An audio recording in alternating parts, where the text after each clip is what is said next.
Boar's Head is bringing a slice of Japan to the deli. Introducing Boar's Head Ichiban Teriyaki-style chicken. Tender, slow-roasted chicken breast, coated in our signature teriyaki glaze, where ginger, garlic, and a hint of brown sugar meet for a flavor that's both sweet and savory. New Boar's Head Ichiban Teriyaki-style chicken. The bold flavor of Japan. Now at the deli. Only from Boar's Head. Compromise elsewhere. Blog Talk Radio. Here we go.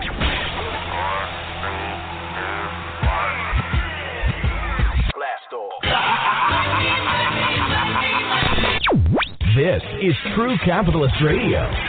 True Capitalist Radio. I am your host, the man they call Ghost. The badass of business. Give him capitalism or give him death. That's it. Period.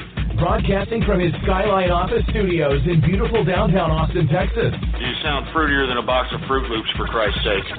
And now, he'll take it from here. Your host, the prognosticator of prognosticators, the man they call Ghost.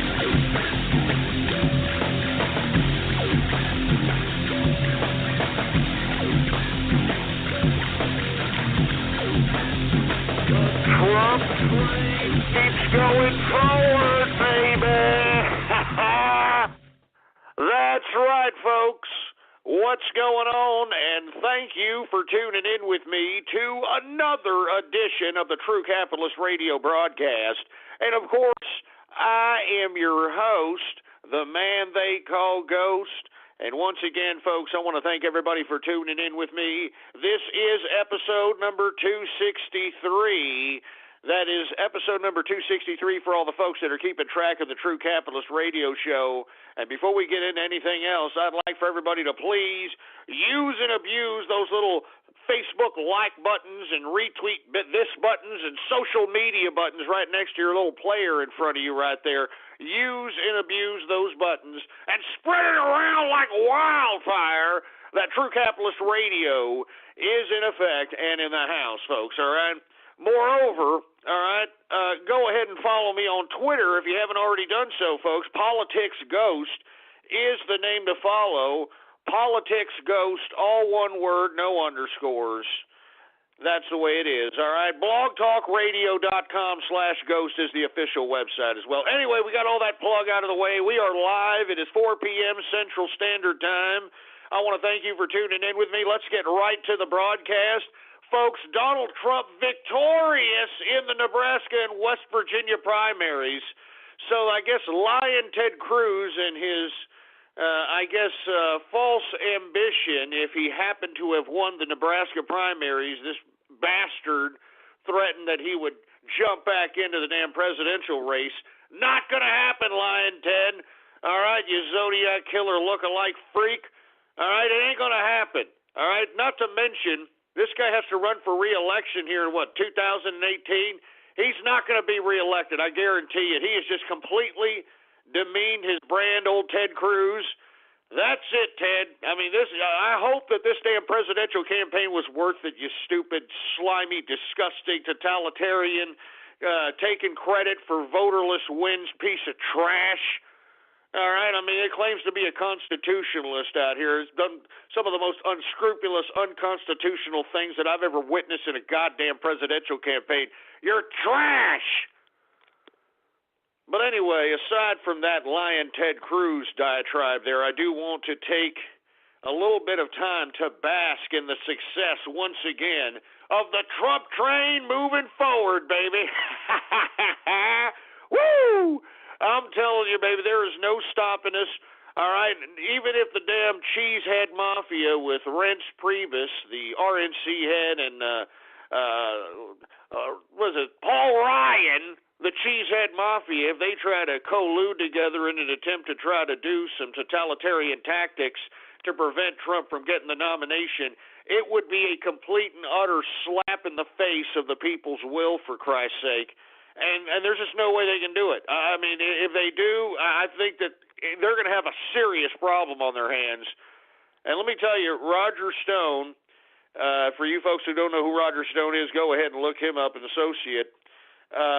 This man he's still organizing what would have been the Stop the Steal rally that was going to converge in front of the Republican convention. But now that it seems as if Donald Trump has solidified the GOP nomination based on the people's vote, they are still going to have that rally, but it is going to be a pro-Trump rally. Lots of people are going to show up. Unfortunately, folks, you're going to have a lot of these George Soros, David Brock agitators that are going to be outside, and I'm not sure what exactly is going to happen. So once again, if you are pro-Trump, we need you out there just to show mass in numbers. And once again, the Roger Stone pro-Trump rally is permitted by local officials, so this is being done by the book, folks, all right? Because nothing's going to stop us. I mean, now that Donald Trump, which has sparked, I'm telling you this right now, this man has sparked the capitalist revolution. And we have taken control. When I say we, I'm talking about the capitalist. We have taken control of the GOP, for Christ's sake. We took control of it. It's ours. It belongs to us. That's why you got all these little Republican establishment morons bowing down now. They were talking all kinds of garbage before, trying to have totalitarian tactics and unscrupulous tactics, talking all kinds of nonsense about the Trump train, Trump himself. Look at him now, boy. Look at him now. I'm telling you this, not only have this capitalist revolution that is happening right before our very eyes has taken control of the GOP. We're going right to the White House, boy, and don't you ever forget it. We're going to win the White House. We're going to take the White House, and the capitalists are going to take control of the country for once, for Christ's sake. We're going to show all these bureaucrats throughout the world how to run a proper state. Stupid, silly bastards out here throwing all these bureaucratic models in our face for all these hundreds of years. The capitalists are going to show you how to run a state, boy. And that's what's so threatening to these bureaucrats that are in power on both sides of the American political spectrum, but let alone the international bureaucrats that are talking all kinds of garbage against Trump. And I'm talking about these bureaucrats from the damn United Nations, NATO. You even have the damn Chinese government talking all kinds of nonsense about Trump, threatening the American people that we better not, quote, vote for Trump. I mean, can you believe these damn Chinese communist scumbags? The Pope, for Christ's sake. I mean, this is the same Pope that's, calling for a one-world government, for Christ's sake. I mean, this guy's kooky. I mean, Catholics. I mean, what's going on? I mean, how long I don't want to get on a diatribe about this, but how long are Catholics really going to stay quiet about all the ridiculousness that's happening within their church, for Christ's sake? Huh? I'm serious. I mean, how long? I mean, y'all have been, silent for the most part, with the exception of those that were actually afflicted by this rampant pedophilia that has happened throughout the Catholic Church for many years, it seems, according to the investigations of the people that have come out. Y'all just kind of turn a blind eye to that. Now you've got this kooky, leftist Pope over here, for Christ's sake, redefining the whole definition of what it is to be a goddamn Catholic, for Christ's sake. And everybody's just kind of, is that the way it is? I mean, the Pope said it. Shut up. Going to believe some old piece of garbage. I'm sorry. I'm not going to demean anybody's religion, but you see, that's what's so beautiful about free speech, folks. That's what I like to practice on this damn broadcast. All right? And that's what we're losing because somebody, I'm triggered. I don't feel right. I can't believe he said that. Well, believe I said it, you piece of trash. Believe it. Smell it. Eat it. Eat it. Because that's the way it is around here. Anyway, folks, I don't want to get too off keister because we should be basking in the Trump train success, as I've said. We are victorious, Nebraska and West Virginia, and I want to take this time to, not necessarily apologize, but to take back some things I said about Nebraska and West Virginia. I said something about, go out and, don't date your sister for this evening or something and go out and vote and so on and so forth, because I'm sorry, I had a little bit of an apprehension on whether or not these Nebraskans all right, we're going to go and vote for Ted Cruz. I mean, I'm telling you, I am not happy with the evangelicals as it relates to the right wing of the political spectrum, or the so-called political spectrum. I mean, these evangelicals, I mean, it's just what I described as it relates to the Pope, for Christ's sake. I mean, they're turning their blind eyes to blatant, hypocritical facts. I mean, with Ted Cruz, for Christ's sake, I mean, this guy was a philanderer. He's a liar. He's an unscrupulous piece of trash. I mean, it just more and more things came out about this scumbag, and these so-called evangelicals were willing to just, put that on the back burner and just go ahead and vote for this piece of trash. And you see, folks, that's why I stopped being a conservative. All right? That's why I stopped being a conservative. Remember, when I first started this broadcast, it was called True Conservative Radio, and I stopped calling myself a conservative because I found out that every damn conservative out here was a goddamn hypocrite. And it seems as if that the more conservative these people claim to be, the freakier they are as it relates to their sexual activities, the more unscrupulous they are as it relates to their personal decision-making, they're substance abusers, so on and so forth. So I'm sick and tired of the whole conservative nonsense. I mean, let's cut the crap, with all due respect for this conservative. There's no conservatives anymore. I mean, the whole reason that conservatism was even in existence for the short time that it was in the 20th century was a response to the hideousness of World War II. The majority of males in World War II fought in the war. Excuse me, the majority of males in America fought in World War II. And those that didn't, believe it or not, everybody who came back spat on those idiots. They spit in their face. All right, but the majority of males in America fought in World War II, and believe it or not, a lot of those males, they got married prior to going out there and fighting, and if they came back, they were appreciative that they had a wife to come back to, they had families, and they didn't want to have any remnants of a reminder of just the horrific tragedy that was World War. And you see, it was like an unspoken social contract with, post-World War that enabled the idea of conservatism to not only perpetuate amongst communities throughout America, but to sustain itself because everybody not only portrayed the image, but a good majority of the people actually lived the life. All right? And that's a good reason why conservatism was what it was, because it isn't what it is now. I'll tell you that right now. I mean, I don't know what the hell it is.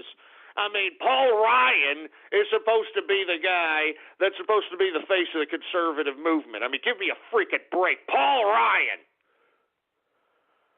That's why I'm not even going to, if you're a conservative, so what? As soon as somebody says that they're either a conservative, if somebody says that I'm a God-fearing man, or I'm a man of God, or they're a preacher or a pastor, I mean, any of that crap, anytime they're starting to put themselves on a higher moral pedestal than everybody else, you better start taking a step back and saying, okay, wait a minute, this guy's a freaking scumbag, or this person. Seriously, because, I mean, if somebody has to enamor... or I shouldn't even say that. I should say if somebody has to shield themselves behind the idea of piety or righteousness or spirituality, then you need to take a step back and really analyze the person, because everybody's got something to hide, in my personal opinion. And, anybody that claims to be that they're squeaky clean, Mr. Conservative, the more they say it, I think the more freakier they are. As sad as that sounds, as sad as that is, but it's reality, folks. And let me tell you something. I mean, once you start delving into the perspective, the philosophy of realism, then you'll start understanding that, oh, man, well, I got to start living in real life and not what Hollywood has suggested to me via the movies, not what some dumbass pop star, rap star has suggested to me through their goddamn music and imagery. You understand this? I mean, you start being your own people and understanding who you are for real, mentally, emotionally, personally. I mean, seriously, folks, that's the whole essence of capitalism. Don't you understand that? The whole essence of capitalism is individualism, the ability for one to utilize their skills, creativity, abilities, prowess, to be able to utilize those things to carve out their own destiny, their own dreams via capitalism. I mean, it is what it is, folks. I'm telling you this right now. That's why I'm a capitalist. That's why I do this broadcast in hopes of inspiring new capitalists. Anyway, folks, before I get into anything else, I know I used to do an analysis of the markets when I used to do this show about 4 or 5 years ago. And the reason I no longer do them and people get a little perturbed that I don't, because I know a lot of people made a lot of goddamn money when they were listening to me, to say the least. I am trying to tell people, and I have told people since I've come back, do not invest in these markets, all right?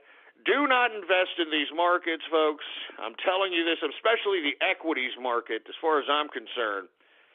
And, every time the market for one day or two takes a pop upwards, the colluders that are the fund managers, the mutual fund managers, hedge funds, the people that operate the retirements and basically run this equities market, when they feel that, there's just an inkling of news to justify heightening the price of the whole equity or all equities indexes, they'll do it, all right? I mean, this is a rigged game. As I've stated, folks, the merging of Wall Street and government could not be any more apparent, all right? Now, the reason I bring this up is because yesterday people, tweeted at me and said, "Hey, Ghost, you got to look at the equities markets today. Biggest pop in the year. It looks good. I mean, there's a lot of optimism." I know everybody wants to be bullish. And you see, folks, I've been around this market for a long time. I've seen them come and go, all right? Now, I've seen the bull market, and I've witnessed the bear markets. I've felt them all. And I'm telling you, folks, right now, do not be bullish in this market, all right? You folks that were sitting there, flapping your fat Cheeto-stained fingers on the keyboard, trying to criticize my analysis of the future equities markets, I'm telling you this right now, it is going to pop. And to be honest with you, I don't know when that's going to be because, like I said, no, there is no individual investors in this market any longer. Everybody puts their money into, all these funds, gives their money to somebody else who then plays the market with a variety of different people's money. I mean, their retirement funds, their life savings. I mean, why do you think you have all these financial institutions advertising all over the place? All right, I mean, just take a look at all the different financial institutions that are advertising, especially during some of the high-end, sports and entertainment. One thing that comes to mind is golf. I mean, take a look at who advertises during golf, and the PGA and all that crap. Aside from the luxury car companies, it's the financial companies. All right, because nobody is a practicing capitalist anymore. Everybody just believes that they can just go and make this goddamn money, throw it to somebody else, and that they're going to make them more money because what? Because why? Why? And then when you got the Bernie Madoffs of the world, that are in charge of, these funds that are in the hundreds of billions or tens of billions, whatever the hell it was, you mean to tell me that this idiot isn't going to get tempted? Like, who's 10 billion, or should be, there's tens of billions. Who's going to miss 5 million here, 10 million here?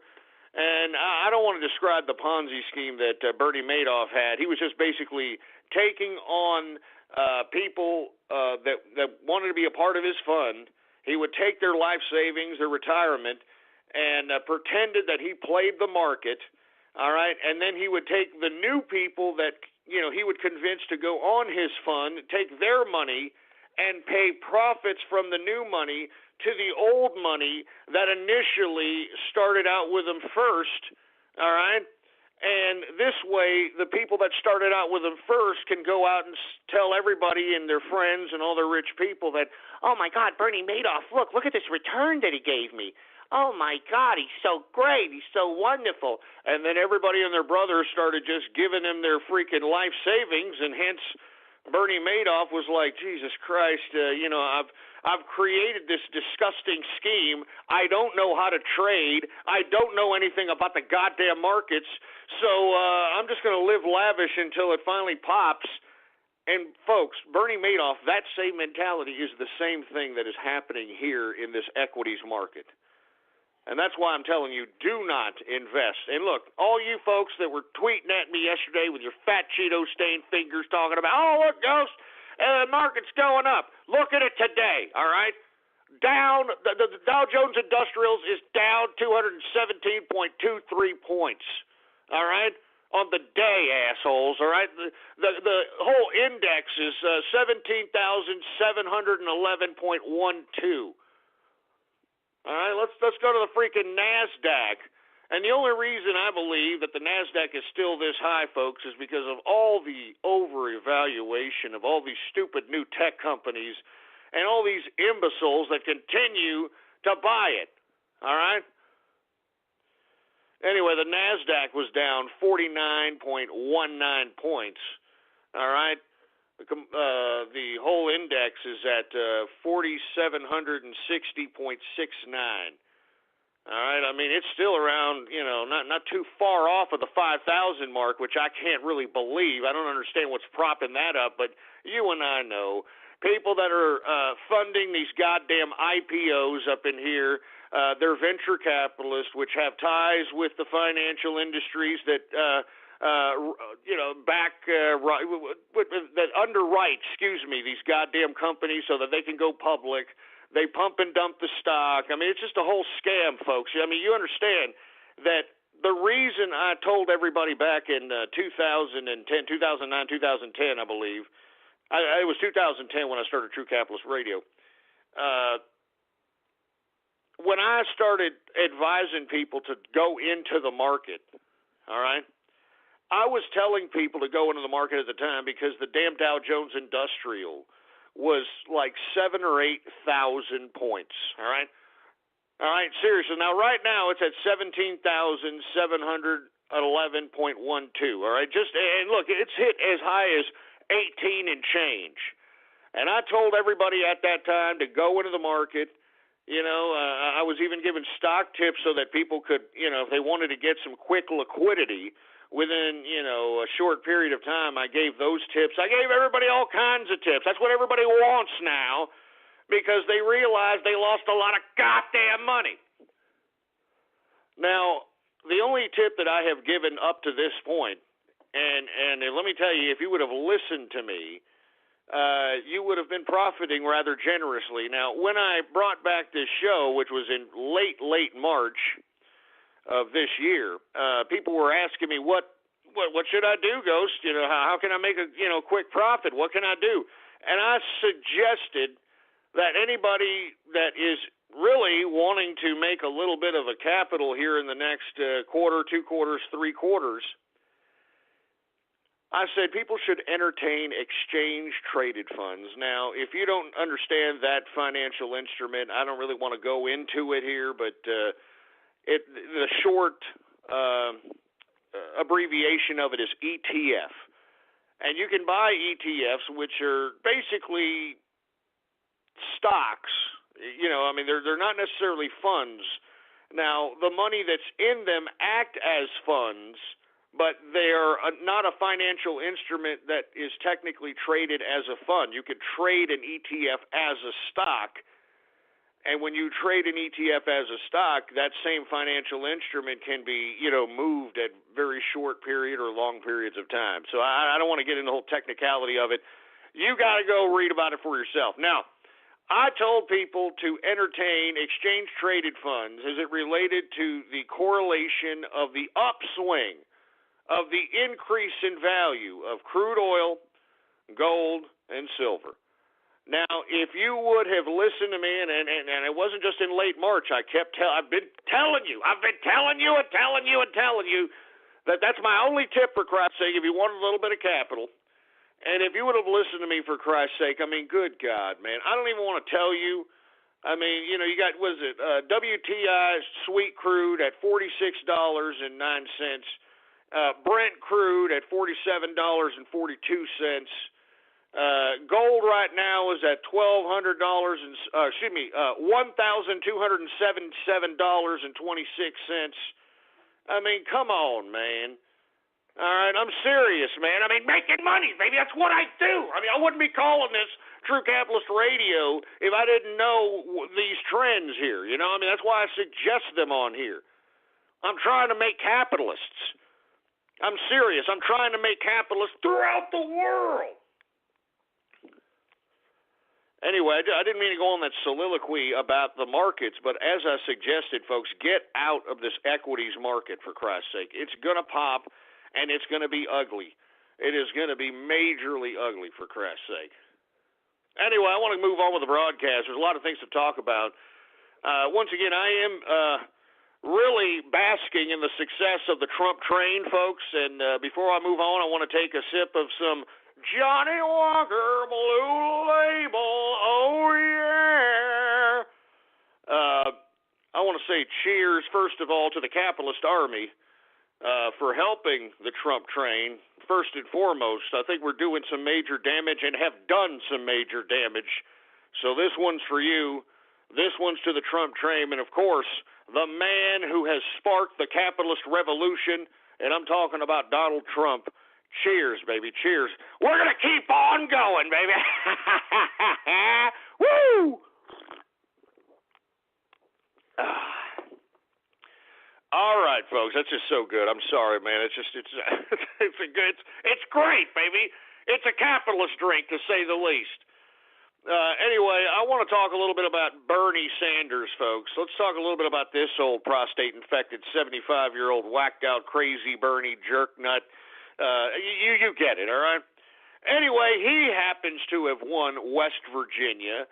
But, you know, what's funny, even though Bernie Sanders won West Virginia, Hillary Clinton got the same amount of delegates as Bernie Sanders out of the state. I mean, I'm telling you, you goddamn Bernie Sanders supporters are getting hoodwinked, and you don't even know it, man. You understand this? I mean, you people need to understand that your boy has no shot. In my opinion, I believe that he's just continuing this going for a lot of reasons. I think that the DNC wants him to keep going personally, factions of the DNC.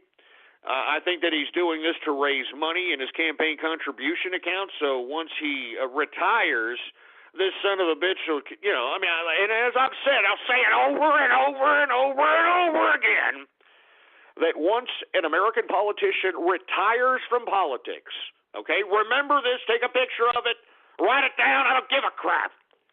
Once an American politician retires from politics, he can transfer all the money that's in his campaign contribution account into their personal bank account tax-free. All right, I'm serious. I mean, this is the law, folks. You people can look this crap up for yourself. I kid you not. Once a goddamn politician retires in America, whatever they have accumulated in their campaign contribution account, they can legally transfer into their to their personal bank account, to their personal name, tax-free. Welcome to America, folks. Welcome to goddamn America. Jesus Christ. Anyway, I think that's a motive also for Bernie Sanders to continue this charade.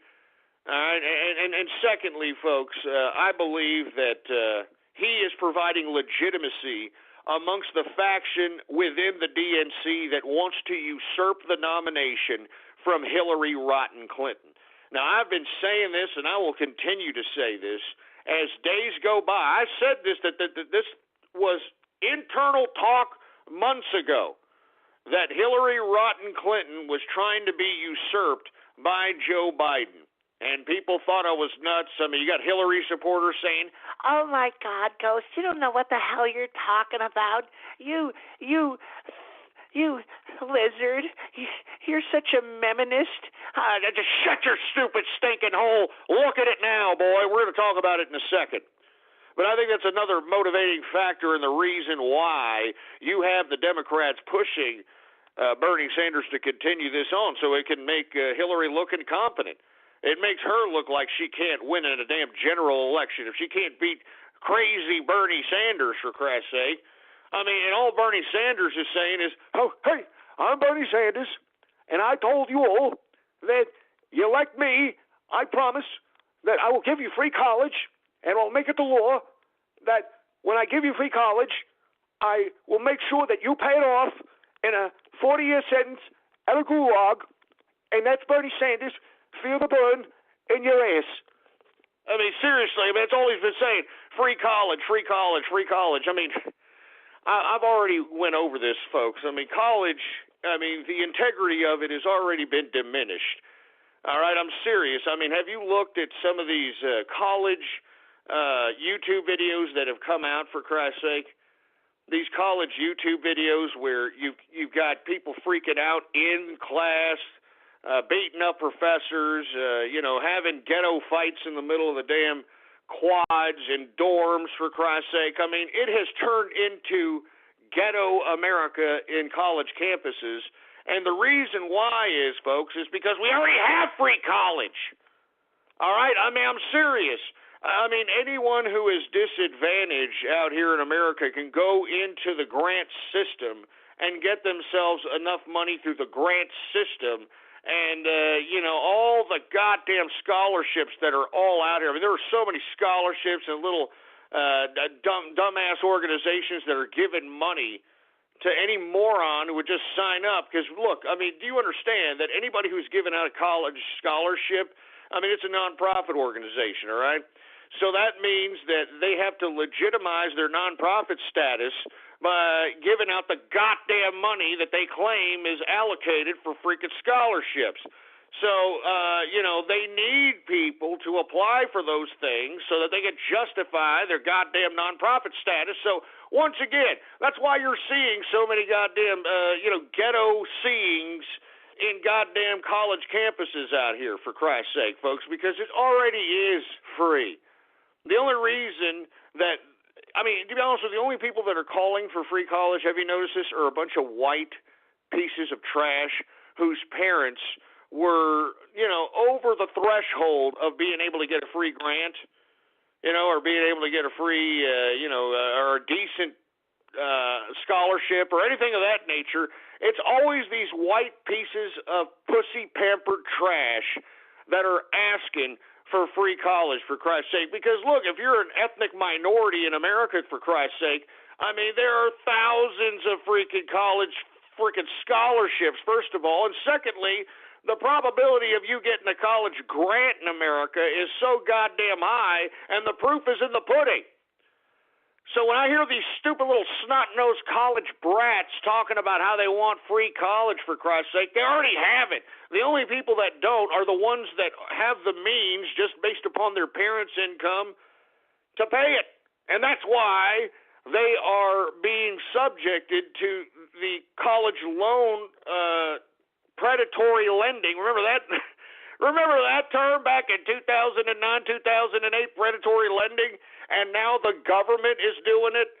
Remember, that was the whole reason why the government had to regulate, they had to do all this, and they blamed predatory lending and all this other nonsense. Now you have the government doing it to our children. So that's why I'm saying, folks, so you Bernie Sanders supporters that are calling for goddamn free college, it's already there. Moreover, there are so many more degrees that are being churned out in each and every one of these colleges, man. There are so many colleges throughout America. I mean, and just imagine all the graduating classes, all the goddamn diplomas, all the freaking, it's just a stupid money-making scam industry. All right? I mean, just imagine, all the freaking gowns. Just imagine all the freaking, what do you call that? Those stupid square boxes they throw on your freaking heads, for Christ's sake, in graduation. Just imagine all the ceremonial pomp and all the money that's being put in, all the people that are being employed for all this nonsense, for Christ's sake. I mean, that's why I'm telling you the whole concept of a college degree is diminished already, and you're going to destroy whatever credibility is left if you idiots insist on advocating for free college. I mean, that's what made higher education higher education. It meant that you had to pay to obtain knowledge that you couldn't find yourself, which unfortunately now, folks, if you want knowledge, it's all at your fingertips via the internet, and the only person to blame at this point in time is yourself. I don't believe you need a college degree for dick anymore. I believe the only thing that you need to do is obtain the knowledge, obtain the social tools, obtain the tools to navigate through life economically and socially, and the ability to capitalize. And if you don't know how to capitalize on your own, get yourself a decent job and work your way through life. I mean, these are the things that are more important than getting a ridiculous college degree that you're going to have to pay on for the rest of your goddamn life. I'm serious. Now, look, I'm not trying to say that, having a college degree or going to pursue a higher education is a bad thing. But if you're going to put your name on the line for $60,000 to $70,000, $80,000, and then when you get to the goddamn job market, there ain't a job out here that can save your ass, and then you're on the hook for goddamn, $70,000 or $80,000 for like 25 years plus for the rest of your goddamn life. And basically, that's just not a very good potential for a good damn life, for a successful life.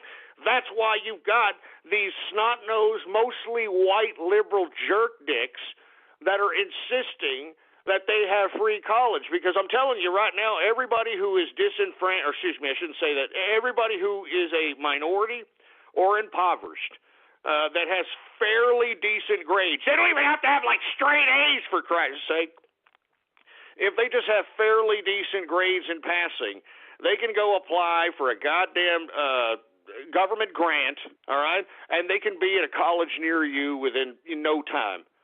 Within goddamn no time. So, for all you Bernie Sanders supporters, shove it up your ass already with that whole goddamn free college nonsense. Not to mention, he's not going to be the nominee, all right? He's a ringer. He knows it, and everybody knows it. That's why the Democrats are leaving him in there, because they're trying to make Hillary look incompetent. There is an internal struggle within the DNC. All right, let me go ahead and get to that right now at this point. Once again, Bernie Sanders wins West Virginia. It really doesn't matter. He's an old 75-year-old prostate-infected windbag. Just say, for the sake of argument, the man is elected president. He's 75 years old. He doesn't even look like a healthy 75-year-old. I'm serious. He looks like a malnourished old, like somebody sucked the life out of Doc Brown from freaking Back to the Future, for Christ's sake. Or if Doc Brown was, drinking the damn plutonium that he had in those trunks. I'm serious. I'm just my opinion. I'm sorry. Anyway, folks, let's move on because Bernie Sanders doesn't have a chance in hell, and that's all there is to it. So, sorry, Bernie Sanders fans.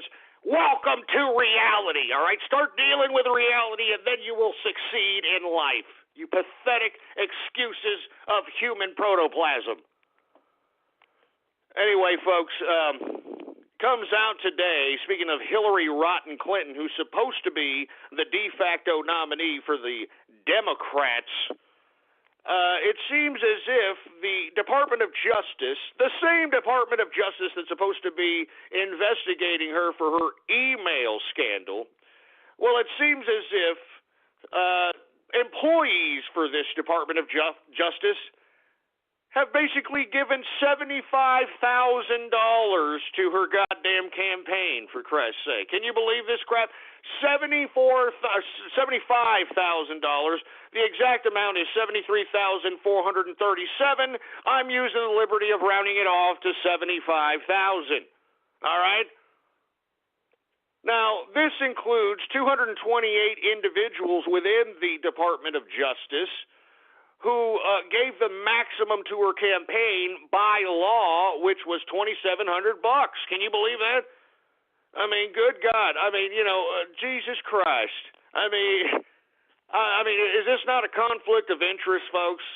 I mean, is it not a coincidence why this woman has not been indicted for a goddamn thing as it relates to this stashing of classified information in a private server that Goosifer got into and who the hell else knows? And I've suggested, and I will continue to suggest, in my opinion, that the Clinton Foundation, all right, the Clinton Global Initiative, these nonprofits that these people run are nothing more than frauds, all right? I mean, if you take a look at all the donors who donate to this damn organization, it's all a bunch of foreign governments. It's all a bunch of people from the Middle East, foreign governments, Qatar, Saudi Arabia, the Chinese.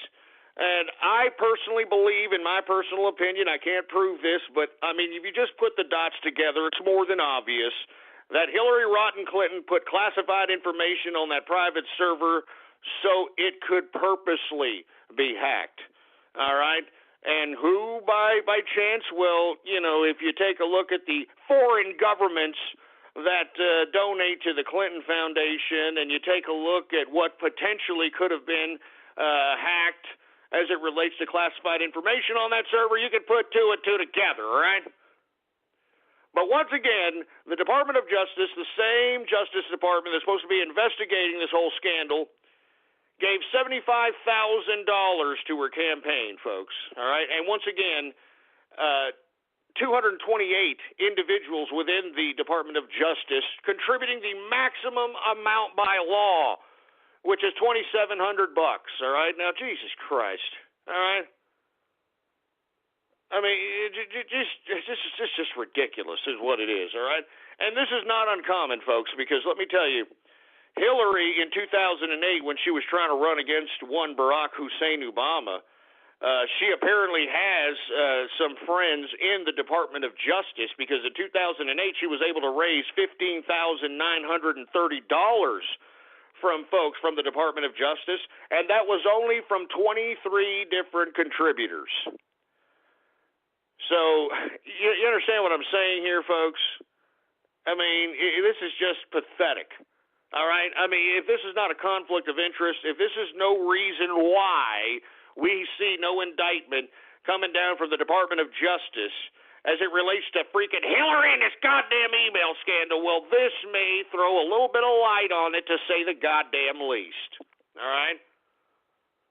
Now, for you folks that are wondering, well, who does the Department of Justice donate to anybody else?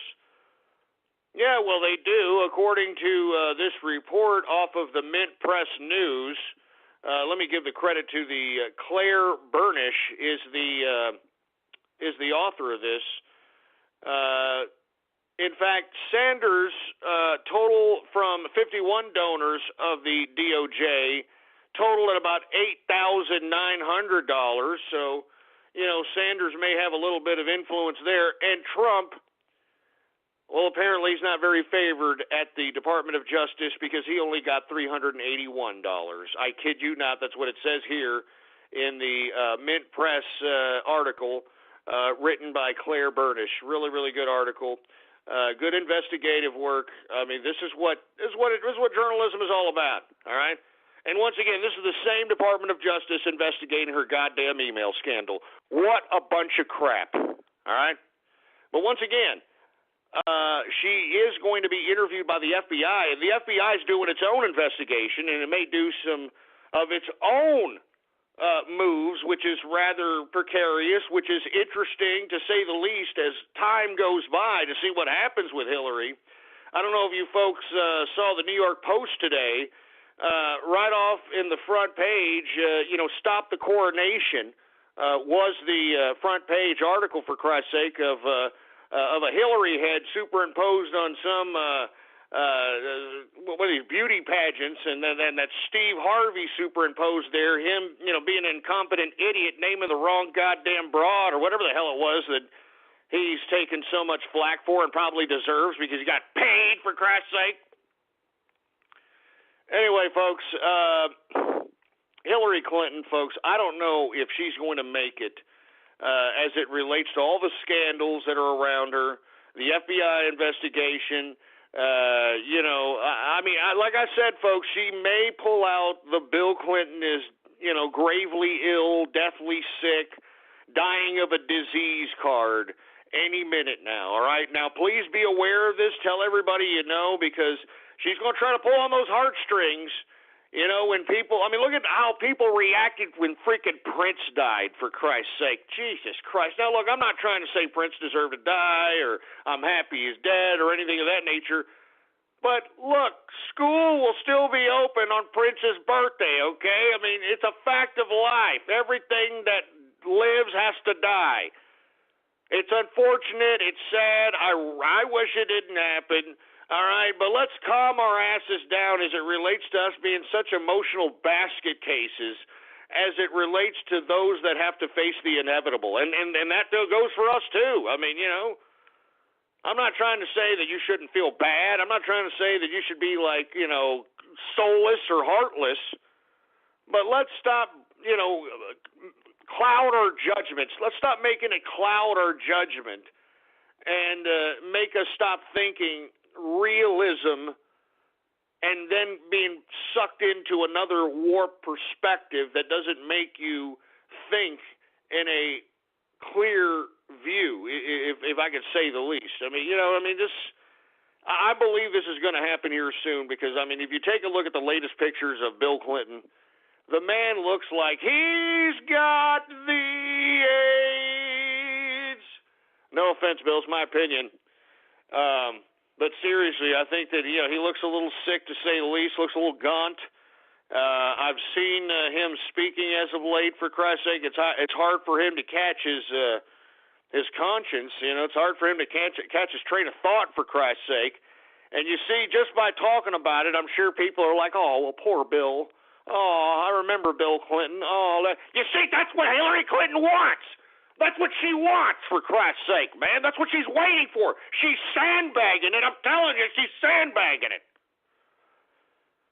Anyway, on top of all that's trailing Hillary Rotten Clinton, and not to mention she's not winning primaries. That's another thing, too. So there's a lot of negatives that is going to give a lot of leverage to one Joe Biden.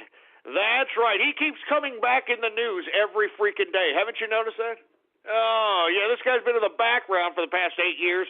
All of a sudden, his stupid, dumb, ugly mug keeps showing up on a daily goddamn basis.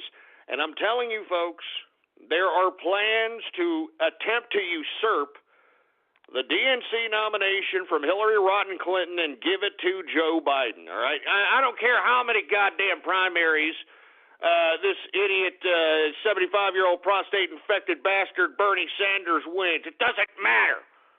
All right? Joe Biden, all right, it is an attempt. I'm not saying it's going to be successful, but as days go by and all the scandals and everything comes out about Hillary Rotten Clinton, it makes it, or at least it gives Joe Biden that much more leverage to usurp the nomination from Hillary Rotten Clinton, folks. And he came out today.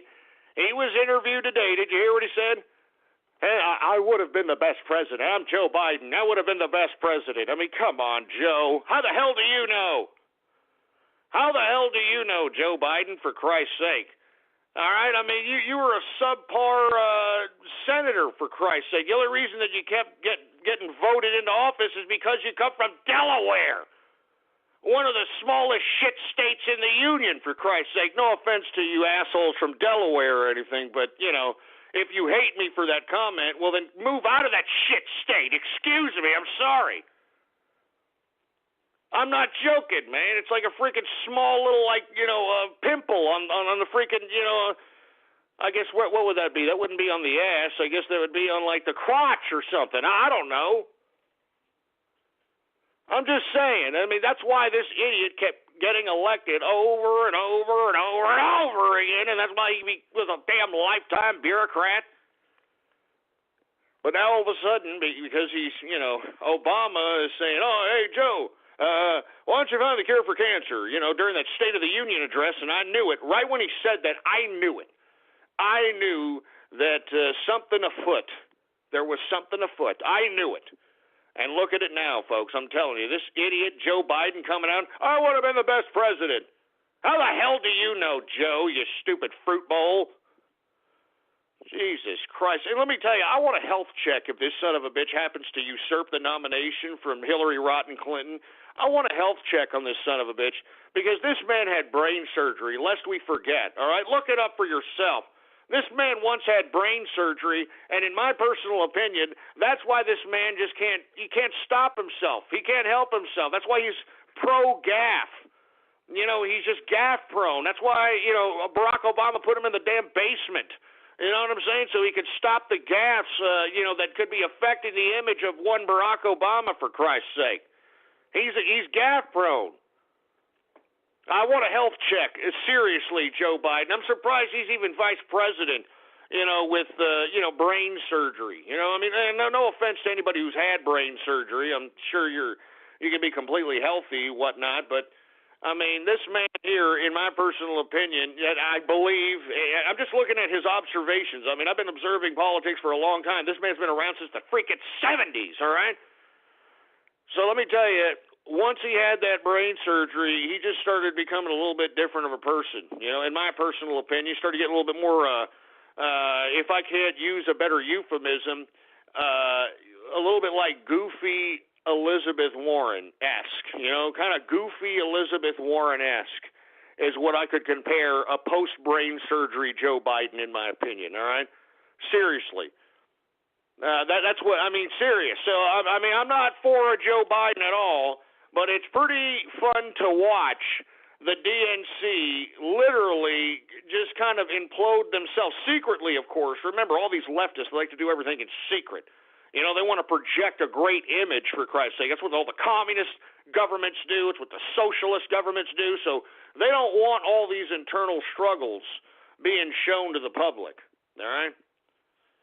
I'm serious. So once again, Joe Biden, I would have been the best president, quote unquote. Yeah, right, asshole. Are you kidding me? Yeah, right. Give me a break. All right? But I'm telling you, watch out for the Bill Clinton is dying card from the Hillary campaign, and watch out for Joe Biden and his people to usurp the nomination based on a bunch of stuff. I think they're going to use the FBI investigation if they happen to indict her. I think they're going to use the fact that she can't beat Bernie. Well, how is she going to beat Trump? I think they're going to utilize just everything. Everything's just going to unravel. So watch for that, folks. And I'm telling you, if Joe Biden is elected president, Barack Obama is going to be the UN Secretary General. And I think it's a damn shame. All right? That's a damn shame.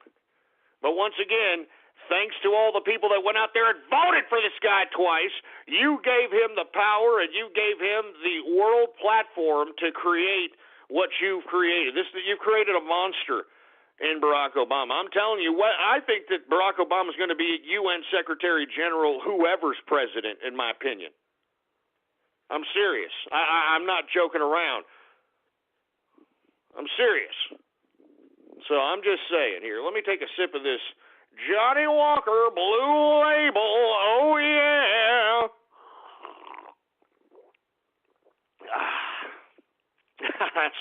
I'm telling you, that's always so good, man. I'm telling you. If you don't like scotch, then, okay, maybe you're an alcoholic, maybe you don't like alcohol, but, if you don't like alcohol, whenever you're celebrating, whenever you're making lots of capital, right after you made a lot of money, for Christ's sake, you got to break out and get something to celebrate.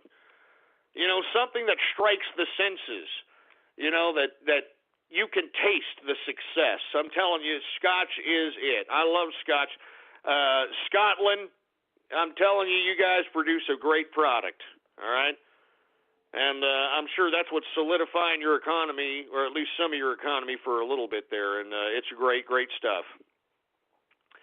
Anyway, folks, let's go ahead and get to some Twitter shout-outs, folks. And for you folks that want a Twitter shout-out live right here on the broadcast, all you have to do is retweet the first tweet in my Twitter account. And, of course, the Twitter account is Politics Ghost, all one word, no underscores, Politics Ghost. If you retweet the first tweet on that Twitter account, I will give you a Twitter shout-out right here, right now, live on the True Capitalist Radio broadcast, all right?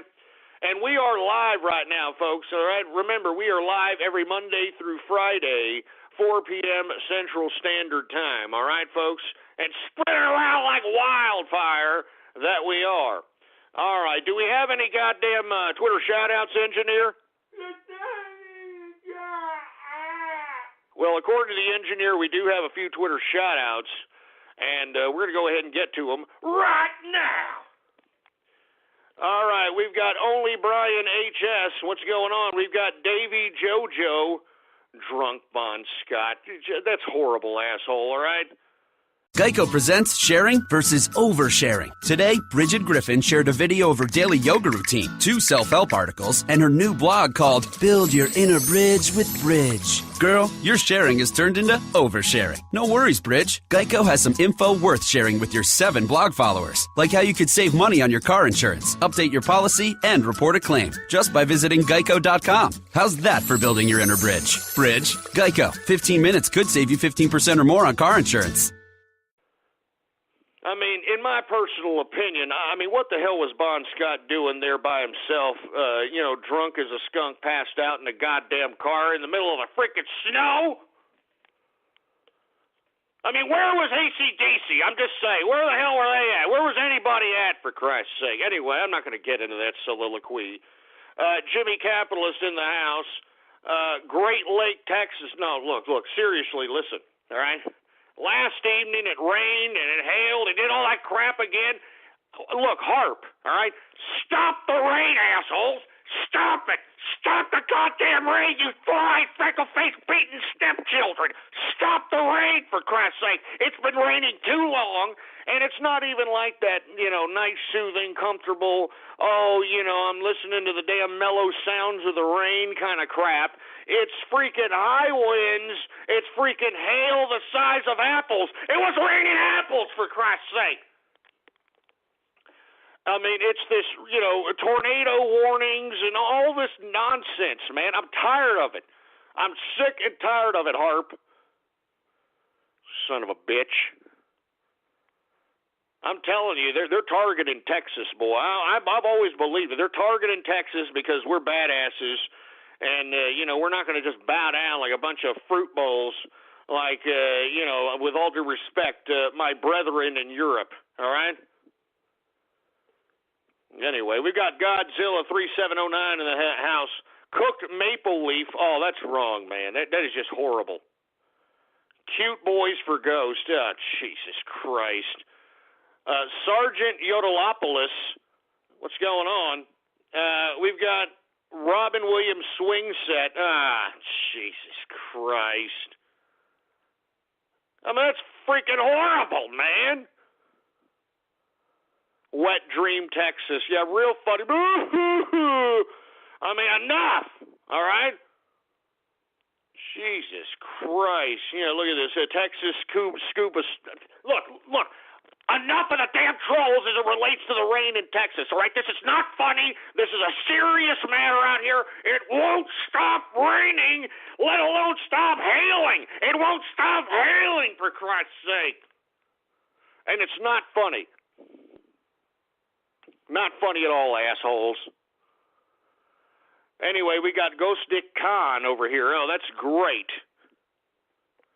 We've got Capitalist UK in the house. Texas failed state. You son of a bitch.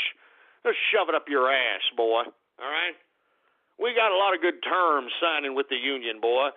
We got a clause stating that we can legally get the hell out of the union if we deem that the union is going against the interest of the Lone Star State, Texas, boy. You understand? There ain't no other goddamn state in the union that has that. All right? There's some badasses over here. And let me tell you something. If you want to see the true story of the struggle for Texas, there was a beautiful miniseries produced by the History Channel called Texas Rising. All right, Texas Rising. If you want to see the true history of Texas and why we're such badasses, all right, just take a look at that, and you will see why all of us true Texans, I'm not talking about maple leaf moose humping assholes like, freaking Ted Cruz who carpetbag their ass over here and try to claim they're from Texas. I'm not talking about like the Bush crime family who are originally from Connecticut carpetbagging their asses over here and claiming that they're from Texas. I'm talking about true Texans, boy. The ones that have lineage from the original Texas Republic, boy. That's where I come from. That's my heritage. That's my lineage, boy. Anyway, do we have any more Twitter shout-outs, engineer? We got a couple of more. We're going to move on. Stop harping on it. Oh, yeah, real funny, asshole. Shut up your ass. More apples for Texas. That's Christ, man. Enough, all right? Enough of the goddamn stupid, dumb rain, hail, the swim jokes. Enough of that crap. Enough. Jesus Christ. See, look, and you get them doing this for the Fort Murray. Look at this. Barbecue Fort Mac. Look at this crap. Look at this disgusting crap. Look at this Texas houseboat retail, for freaking heaven's sake. Blue badge bureaucrat. Jesus Christ, you scumbags. Hey, regular TCA in the house. Jesus Christ. York Shore capitalist in the place. What's going on?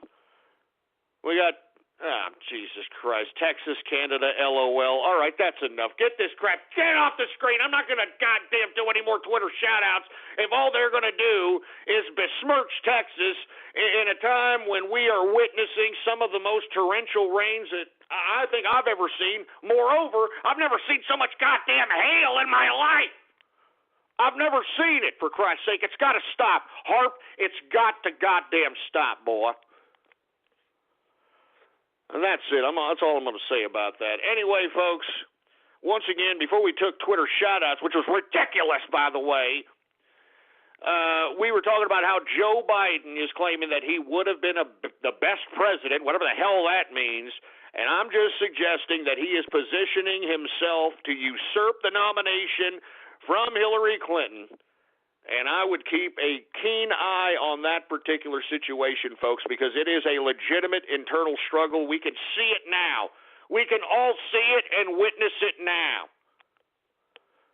So once again, keep your eye on that. Anyway, we are in the second hour of the True Capitalist Radio broadcast. Of course, I am your host, the man they call Ghost. And once again, folks, I want to thank you very much for tuning in with me. Please retweet the broadcast, all right? There's all kinds of little Facebook like buttons and retweet this buttons right next to your player right there. Use and abuse those buttons, baby, all right? It's just a freaking click, you lazy pricks! I mean, just do something to spread the word about the True Capitalist Radio Show, for Christ's sake, all right? You're sitting there, all right? You're playing with your Peter Popper. Do something. Spread it around like wildfire, for Christ's sake. And moreover, if you have not already done so, please follow me on Twitter, all right? Twitter name to follow is Politics Ghost. All one word, no underscores. Politics Ghost is the name, to follow. Politics Ghost. Jesus Christ, that's what happens when you're multitasking about 50 or 60 things. I'm doing your job, engineer. What are you doing over there? Just shut up. All right. We're going to go ahead and move on to the next subject matter, folks. All right. We are going to go ahead and talk a little bit about this Senate GOP inquiry that's being launched against Facebook about this news curation story that has come out, folks. And we talked about this, I believe, yesterday. Facebook employees, former Facebook employees, have come out and said that they were constantly suppressing right-wing and conservative news, for Christ's sake. All right? And that's just the way it is. All right? I mean, I don't understand why people were surprised. I mean, look who's running the company, for Christ's sake. Mark Zuckerberg. I mean, give me a break. Can't you just see the disgusting, filthiness on this guy's face? His, wide, googly eyes, for Christ's sake. I mean, this guy's sick. All right? I mean, this is the same guy that, is laughing at the idea of privacy. And the reason he's laughing at it is because not only has he become, because of Facebook, this man become a powerful internet advertising force because he knows every goddamn demographic detail of every goddamn member within the goddamn Facebook community. But now, if you take a look at your goddamn, terms of services, I'm telling you, he owns everything that you post on that son of a bitch. All right, I hate when I see people that claim that they're being so individualistic by posting on this ridiculous, dumbass social media networks, for Christ's sake, man. And I'm glad that the Senate GOP is launching this inquiry into Facebook's news suppression, for Christ's sake, trying to suppress those that are out there trying to post conservative news, trying to right-wing news, whatever the case might be, man. All right, I think that the GOP, they need a call for that stupid little twerp Mark Zuckerberg to freaking testify in front of Congress so we can put a camera to his stupid slimy face. And so that when he shows a little shit-eating grin and tries to be like, I don't know what you're talking about, Senator or Congressman. I want to see it so that we can finally get the true goddamn Zuckerberg, all right?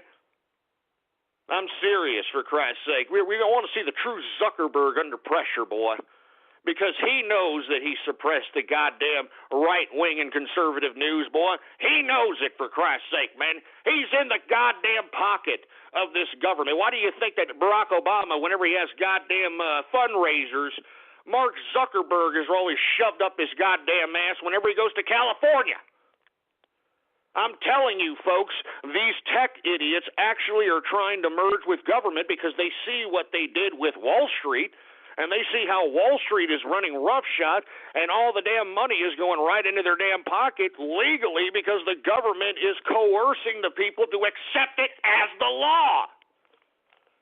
So it's no wonder why you've got Mark Zuckerberg over here, pro-Obama, pro-left, because who the hell else is going to allow Facebook to merge with government other than the goddamn left? So for the Senate GOP to launch this inquiry into Facebook, for Christ's sake, I hope it not only launches the inquiry, call that son of a bitch to testify. Call that little goofy-faced bastard to testify, for Christ's sake. And, what is he going to do? Is he going to do a Shkreli? At least Shkreli, at least this man has a reason not to testify. Not to mention, I've talked about Shkreli, is what his name's, Shkreli. I've talked about his story, his case. But this is no Shkreli. This is somebody who is legitimately laughing at you people because he owns the likeness, all your posts, all your intimate feelings, all your Facebook fights, all your pictures, all your family all that crap, because you voluntarily gave it to him, you stupid morons. That's why I don't got a Facebook, folks. I ain't got no goddamn Facebook. Are you kidding me? Jesus Christ. What, so I can, give my likeness to Mark Zuckerberg? Jesus. I'm telling you, and moreover, folks, if you are going to Facebook News to gather your news and information, you're a pathetic idiot, first of all right? I'm serious. You are a complete and utter moron. All right? I'm serious. You are what's making the crap app section in the Android app market, for Christ's sake, relevant. I'm serious. I cannot believe some of these apps that somebody makes, for Christ's sake. They charge like $1 or $2 for them. They get like 1 million morons to download it. And all it is a couple of sound effects and, some graphic or some crap. It's pathetic. But once again, this is it. This is how stupid we've gotten, for Christ's sake, man. Let's just go ahead and give Mark Zuckerberg all my information. Let's just give him all my family pictures. Let me give him all my emotions. Let me just give him everything, for Christ's sake, so we can have some artificial intelligence computer analyze everything, for Christ's sake, and sell it to advertisers. Now, I'm going to be completely honest with you, folks. I have advertised through Facebook. I'm going to be completely honest with you. I don't have a Facebook. But I have advertised. You want to know why? Because these idiots know everything about you people. I mean, literally, that's why they are dominating within the advertising field of the internet, folks. I mean, they've got all your information. And if you know who your key demographic is, and if you know who you're trying to sell to, and you know what vicinity they are, what age they are, they can get those goddamn ads right in the faces of these people and produce actual results. All right? I'm serious. All right? I'm not joking. So I'm just saying that's why I don't have no goddamn Facebook account, because I am not giving my likeness, my pictures, my demographics, my information, people are just giving away everything. You're giving away everything, for Christ's sake, man. What you people are giving away on Facebook, people used to pay for in information surveys and, hey, look, you want to win this car? Look, go ahead and sign up here. All that crap. I mean, at least you got the possibility of getting something if you gave your information out. People are just giving it out. It's silly. It's stupid. Oh, my God. I can't believe this crap. All right? Once again, Senate GOP launching an inquiry into the Facebook news curation debacle, and I suggest that they need to call Mark Zuckerberg to testify. Call his ass to testify so we can see the sniveling piece of trash ourselves. All right? Not through his media image that he tries to portray of himself, all right? This guy's a sniveling piece of trash, and I can see it. I can smell it. I can smell it right through the fiber optically connected world we call the internet that I view this piece of trash from. Jesus Christ. Anyway, that's enough for freaking Mark Zuckerberg, but they better call his ass to testify. They better call his little goofy ass to testify. That's all I'm talking about. Anyway, folks, let's get some international news going on. Did you hear about what happened in Baghdad this morning, for Christ's sake? Freaking ISIS, once again, a la snack barring a province in Baghdad, Iraq. Of course, they're going back to Iraq because they're getting the crap kicked out of them in Syria right now. And moreover, you can tell where the attack happened was not too far off of the Peshmerga area of Iraq, or Baghdad rather, and it basically hit what, I don't know if you folks remember old al-Sadr, but it basically blew up in his territory, conveniently enough, and it killed about, it said the death toll was a little lower than this, but as of late it is 90. All right, and it looks like it's going to rise, for Christ's sake. Once again, ISIS taking responsibility for an a la snack bar car bomb that killed a bunch of people in Baghdad, North Province, like I said, around the al-Sadr's old territory. And we're starting to see al-Sadr in the news as of late, for Christ's sake, because he's trying to get political in Iraq. And this is why you've got ISIS, in my personal opinion, bombing in this region. I mean, they already got the crap kicked out of them in Syria. They're getting the crap kicked out of them by the Peshmerga. So all they got left is to pick on al-Sadr, and this is all they're doing. They're just trying to get in where they fit in. I'm talking about ISIS, these wild Yehudis that are just going anywhere that'll just, I mean, literally, I don't know what it is to you guys, but every time I see ISIS, it seems like they enjoy killing women and children. I mean, that's all I'm saying. I mean, these people are not going out and fighting legitimate forces. That's why the Peshmerga, the Kurds, for you folks that are unaware of the Kurds, I strongly advise you folks to look these people up. I said this yesterday. They are the landless people of the Middle East. And the reason they are the landless people, because they didn't negotiate or didn't want to negotiate with Lawrence of Arabia, which was the secret agent for England, who basically went into the Ottoman Empire, made deals with all the local tribesmen, and basically utilized that negotiation tactic, utilized this network that Lawrence of Arabia created to bring down the Ottoman Empire from within. In return, those same tribes that negotiated with Lawrence of Arabia got their own countries via the Treaty of Versailles. And after the Treaty of Versailles, folks, that's when you started seeing kingdoms in the Middle East. Because, good God, folks, there ain't no precedent of monarchism or feudalism in Arabic culture, in Arabic history. I mean, all these monarchs that are in the Middle East go back post-World War I. That's it, all right?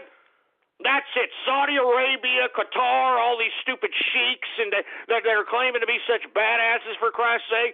I mean, these people are nothing more than propped up Yehudis, propped up wild Yehudis that helped Lawrence of Arabia bring down the Ottoman Empire in World War I. All right? That's all it is.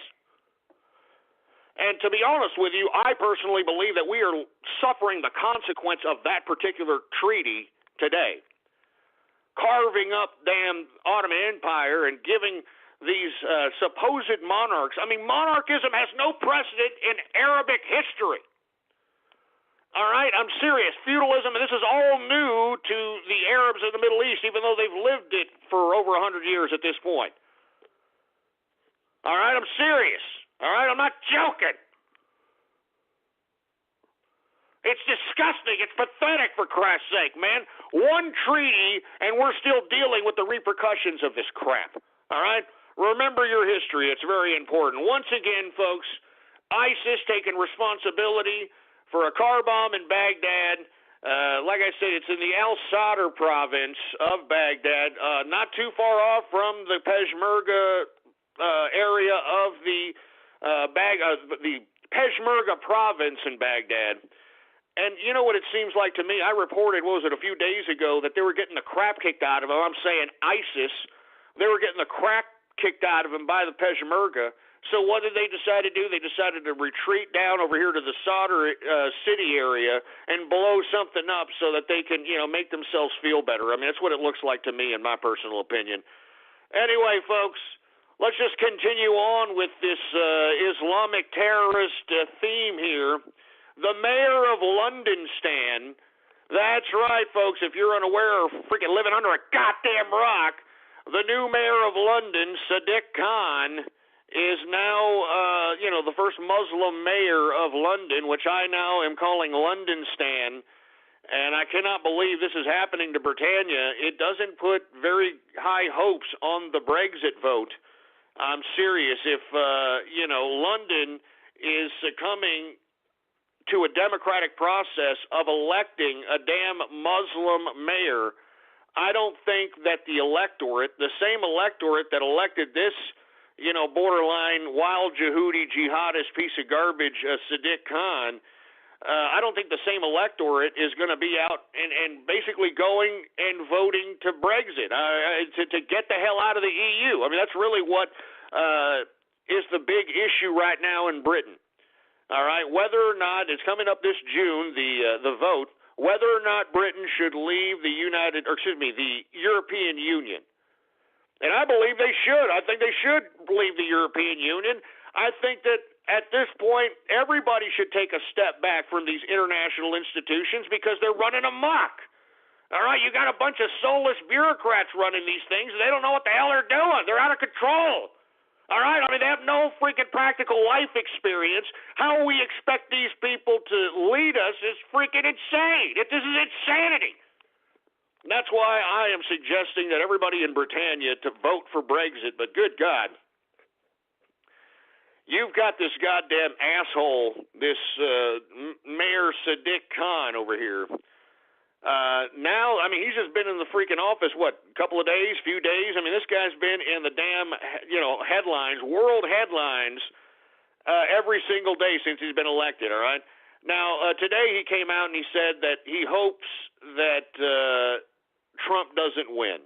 Now this son of a bitch thinks that he can affect our elections now. You see how these leftists think, once they attain a little bit of power, I mean, instead of getting to the business of London Stan and, what it takes to, implement his freaking vision or whatever the crap he's intending to do, I mean, this guy is making sure cameras are in his face, making sure there's a microphone near his mouth, and making sure that they capture everything that he blabs out of his damn gator. All right? Running his gator. That's all these leftists are good for. All right? Now that he's got the mayor, he's already putting himself all over the media to try to make sure everybody knows his name and his stupid, silly-ass, a la snack bar-looking face, so that he can go ahead and graduate from mayor to parliament, mayor to who. I mean, do you understand? This is how these bureaucrats think. They're not, this guy's not getting to work. You would think that this guy has a lot to prove. This guy's the first Muslim mayor of London. You would think that he'd roll his sleeves up, get to work, do some drastic changes, and prove everybody wrong, right? That's not what he's doing, folks. He's your typical leftist piece of trash, on top of which he's got your Islamic extremist spin on top of that, folks. And let me tell you, this man, from what I've read here, this man does have an extremist Muslim past, all right? This man, he kind of agreed with the 9/11 attackers from what I've read. All right, and of course, I don't have any quotes here, so I guess this is my opinion, but you can look it up for yourself. This is the internet's, all right? And this was well documented, at least out there in Europe. Why they continued to go and vote for this man is just pure insanity. I'm telling you this right now. The epidemic of what's going on in Europe cannot happen here in America. And that's why you have these people that are agents of the left, and I'm talking like people that are even within the sphere of influence of Hollywood. One that comes to mind is Ben Affleck. Remember that asshole? He was on Bill Maher, for Christ's sake, chastising socialist Bill Maher for suggesting that the majority of Muslims, if not are, obviously the majority of Muslims don't partake in Islamic extremism, but the majority of Muslims condone it by either staying silent or by suggesting that, they deserved it. They talked about the Prophet or whatever the case might be. If y'all don't remember that, please, it's on YouTube. Search Ben Affleck, Bill Maher. Ben Affleck acts like a complete overreactionary, triggered idiot. It seems like a horrible act as far as I'm concerned. He was always a horrible actor, for Christ's sake. And you see, this is what the kind of inception that the media likes to do to the people, because they think that the people are idiots. And, I'm not entirely disagreeing, because, people they're falling for this crap. They're falling for it. But you see, this inception that Ben Affleck was trying to do in this Bill Maher segment, where he flips out on Bill Maher because of Islam, there's a reason for that. They're trying to frame the narrative. They're trying to shape the idea of perspective in people's minds so that it can be similar to that of what we're witnessing in Europe. And what we're witnessing in Europe, and as I've suggested time and time again, Europe accepted these migrants with love and open arms. They opened up their country. They were hospitable, so on and so forth. And look at what they have done to the countries that they have entered, folks. Just look at it, for Christ's sake, man. Just look at it. You're on the internet, for Christ's sake, man. Do a YouTube search, man. That's the problem with a lot of you people. You want everything freaking spoon-fed to you like you're a freaking 3-year-old baby in a freaking high chair, like a freaking petulant child, for Christ's sake. You're on the internet. This tool gives you the power to search for anything and everything. Videos, audio, text documents, books, whatever the case might be, for Christ's sake. Jesus Christ. And look, I don't want to end up like Europe, people. I don't want America to end up like Europe. Europe was so socialist, folks, that they are so pacified that they don't know what to do. I feel sorry for them, man. It's sad. They don't know what to do. If they talk against their government now, they're thrown in jail. All right? If they even, make any kind of critical comments on the internet as it relates to the migrant crisis, they have some officials come to their house to give them a goddamn talking to. I mean, is that where we're headed in America, folks? Because, let me tell you, it seems that way. It seems that way. I mean, the only reason that Europe is accepting this is because they fell hook, line, and sinker with socialism. You understand that? I mean, 1-2 generations into socialism, they're completely pacified. They're completely submissive. The males, the females, they're submissive. They're pacified. That's why they don't know what to do. This is a serious crisis for them, and there's nothing they can do about it. All right, and this was a crisis inflicted upon them by the same socialist government that they put their lives in their hands with. Do you understand that? I mean, when you oblige socialism, when you as a human being are a citizen, I wouldn't even call you a citizen, a subject of socialism, folks, you are basically putting all the power of your life in the hands of bureaucrats. And that's what Europe did.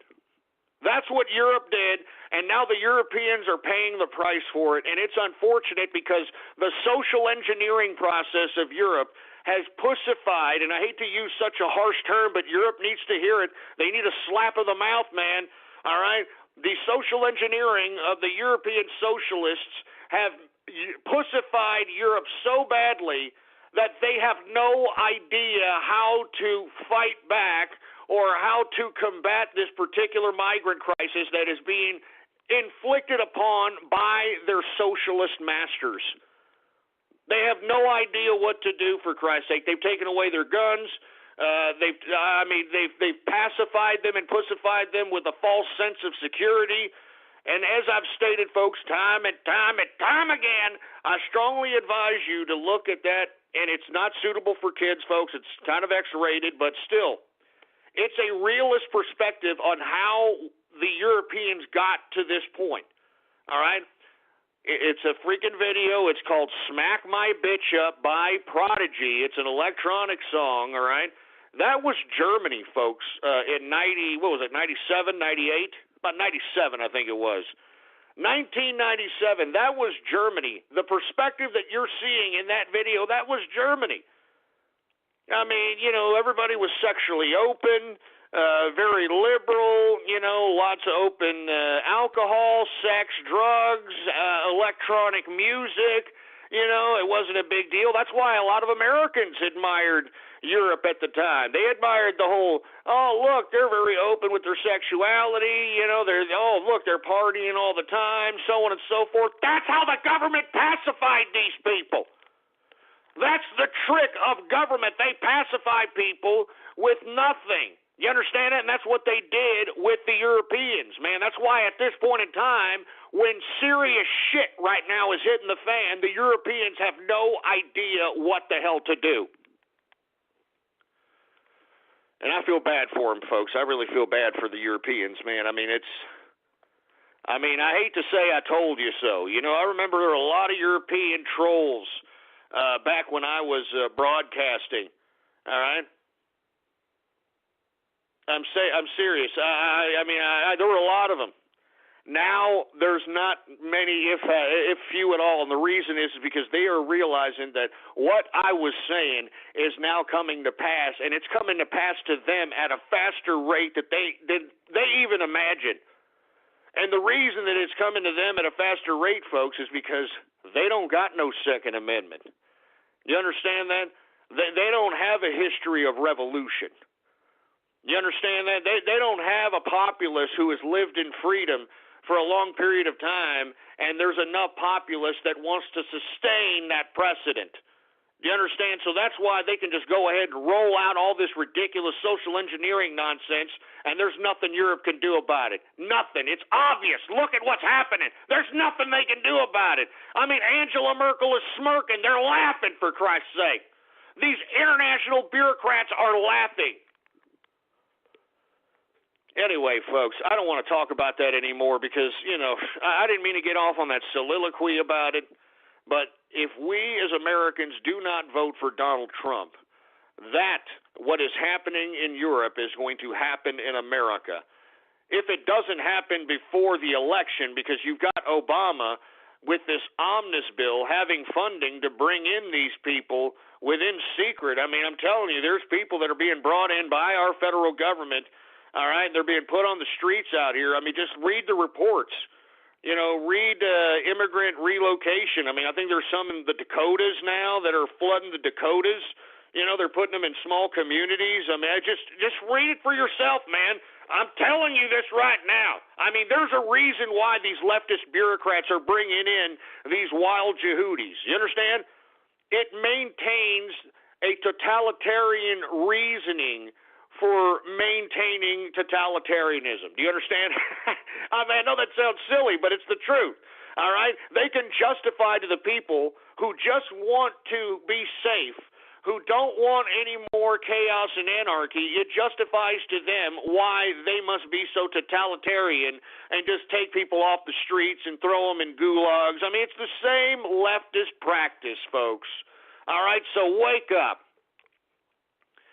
Anyway, folks, I want to get done with this last part of news because I want to go off on a couple of things, and then we're going to go into Radio Graffiti. There was a apology by the Manchester police in England, folks. I don't know if y'all read the story that I tweeted on Politics Ghost, the Twitter account. They apologized for running a, quote, drill.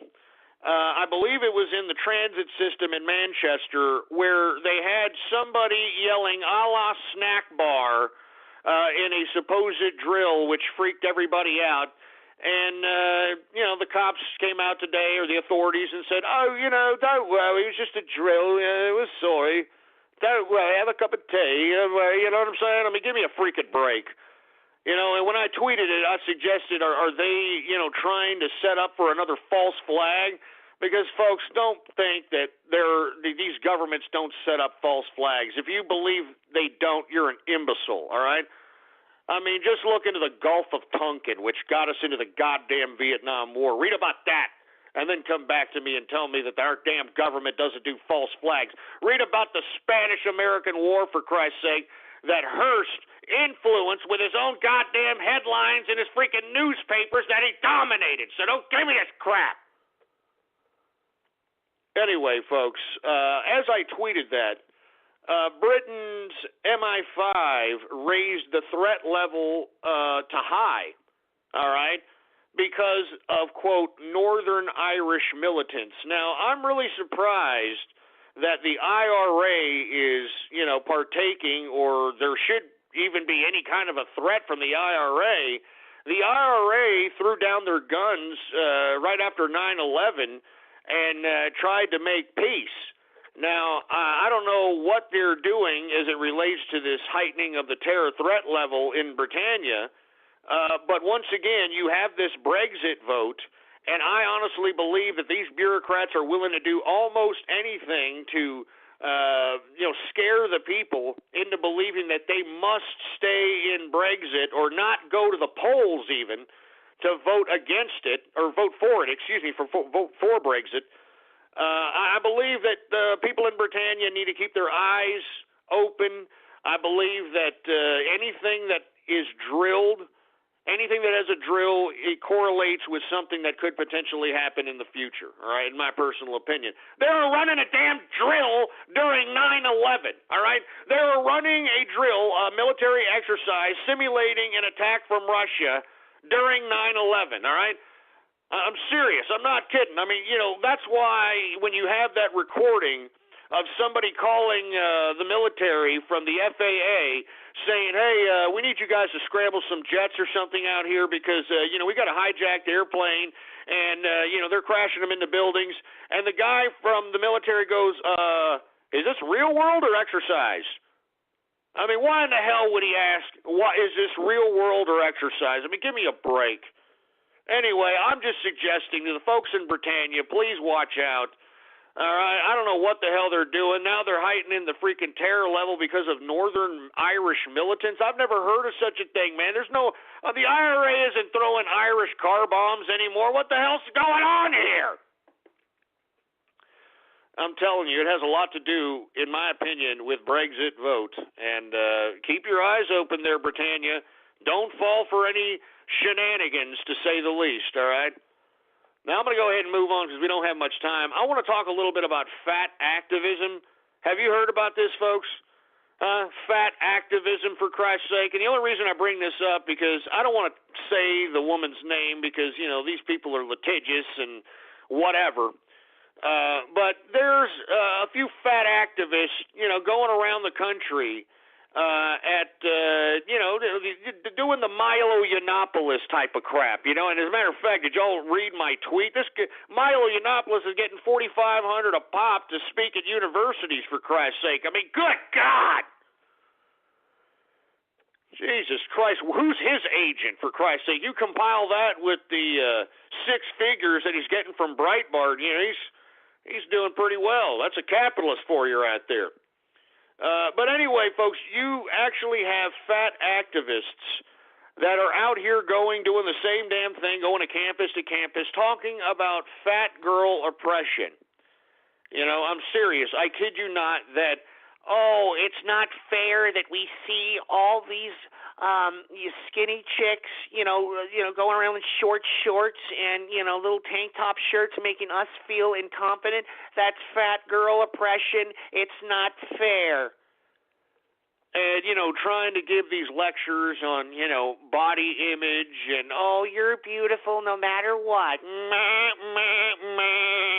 Look, folks, I mean, I'm tired of talking about this subject matter, folks. First and foremost, all right, if you're fat, there is no fat oppression, all right, asshole? Give me a freaking break, all right?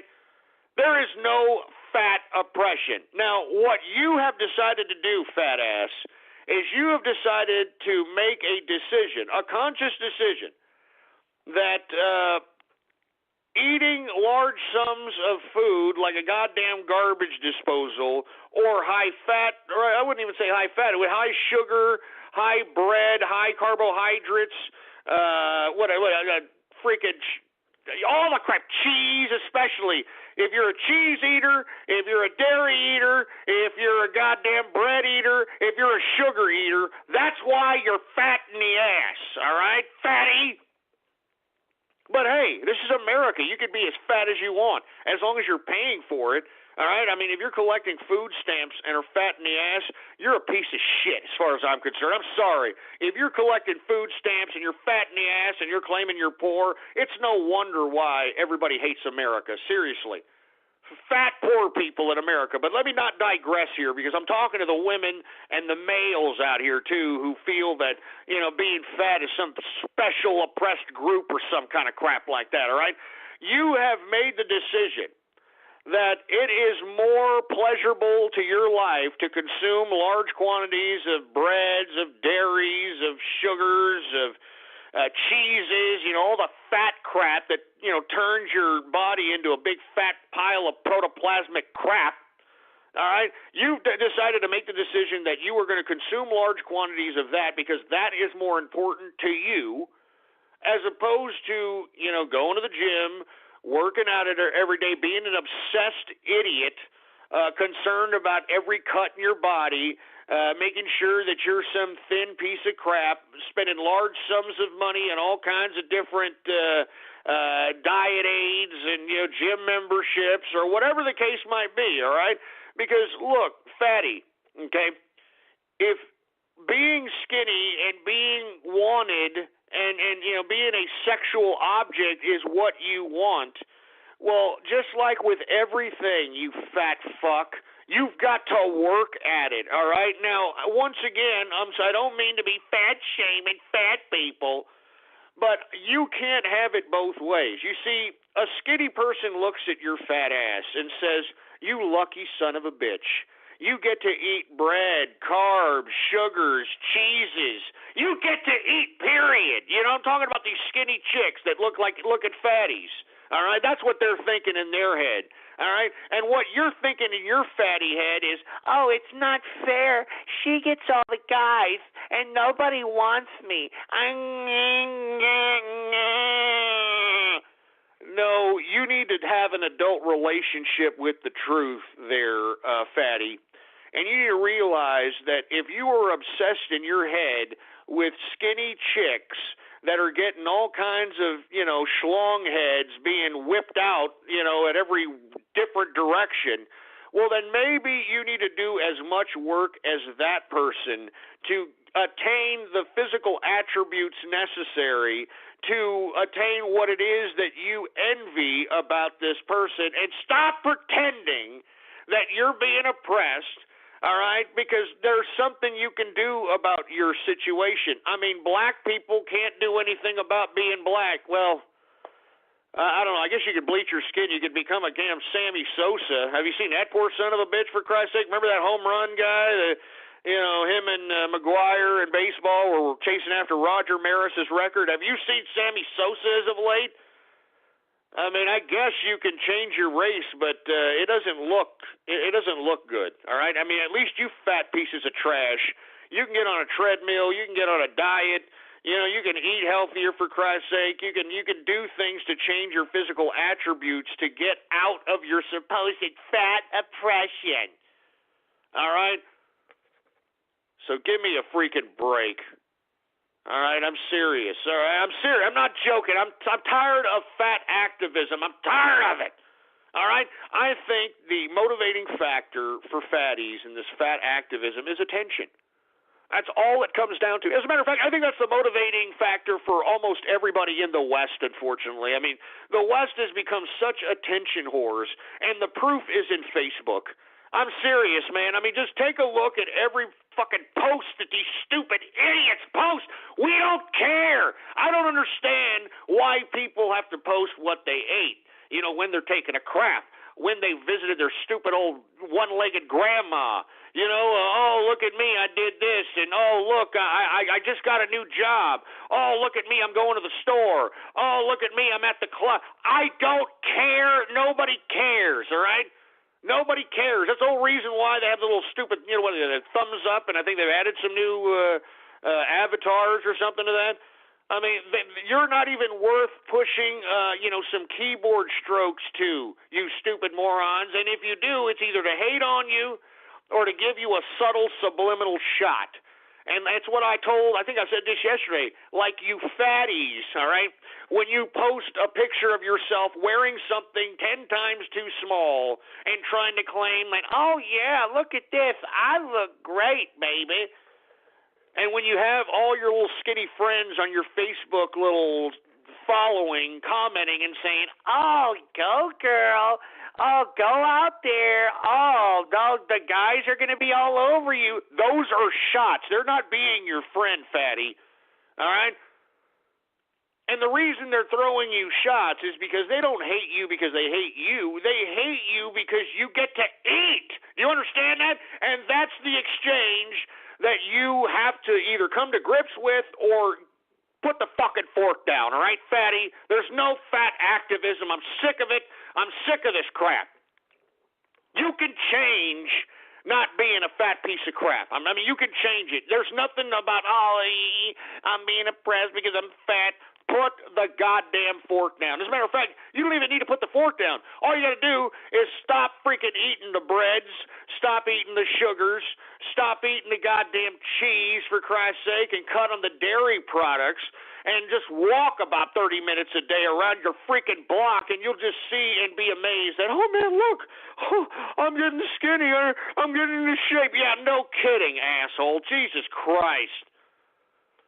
I mean, good God, you people just want attention, for Christ's sake. I don't feel sorry for fatties. I'm sorry, I don't feel sorry for fatties. I don't feel sorry for fatties. I'm sorry, I don't feel sorry for fatties, all right? So if you are, feeling bad that you're a little fat in the ass, use what I'm saying here as a little bit of motivation or rationalization. Rationalize in your mind that, look, what do I want to do? Do I really want to be like some really thin, really fabulous-looking sex pot? And am I willing,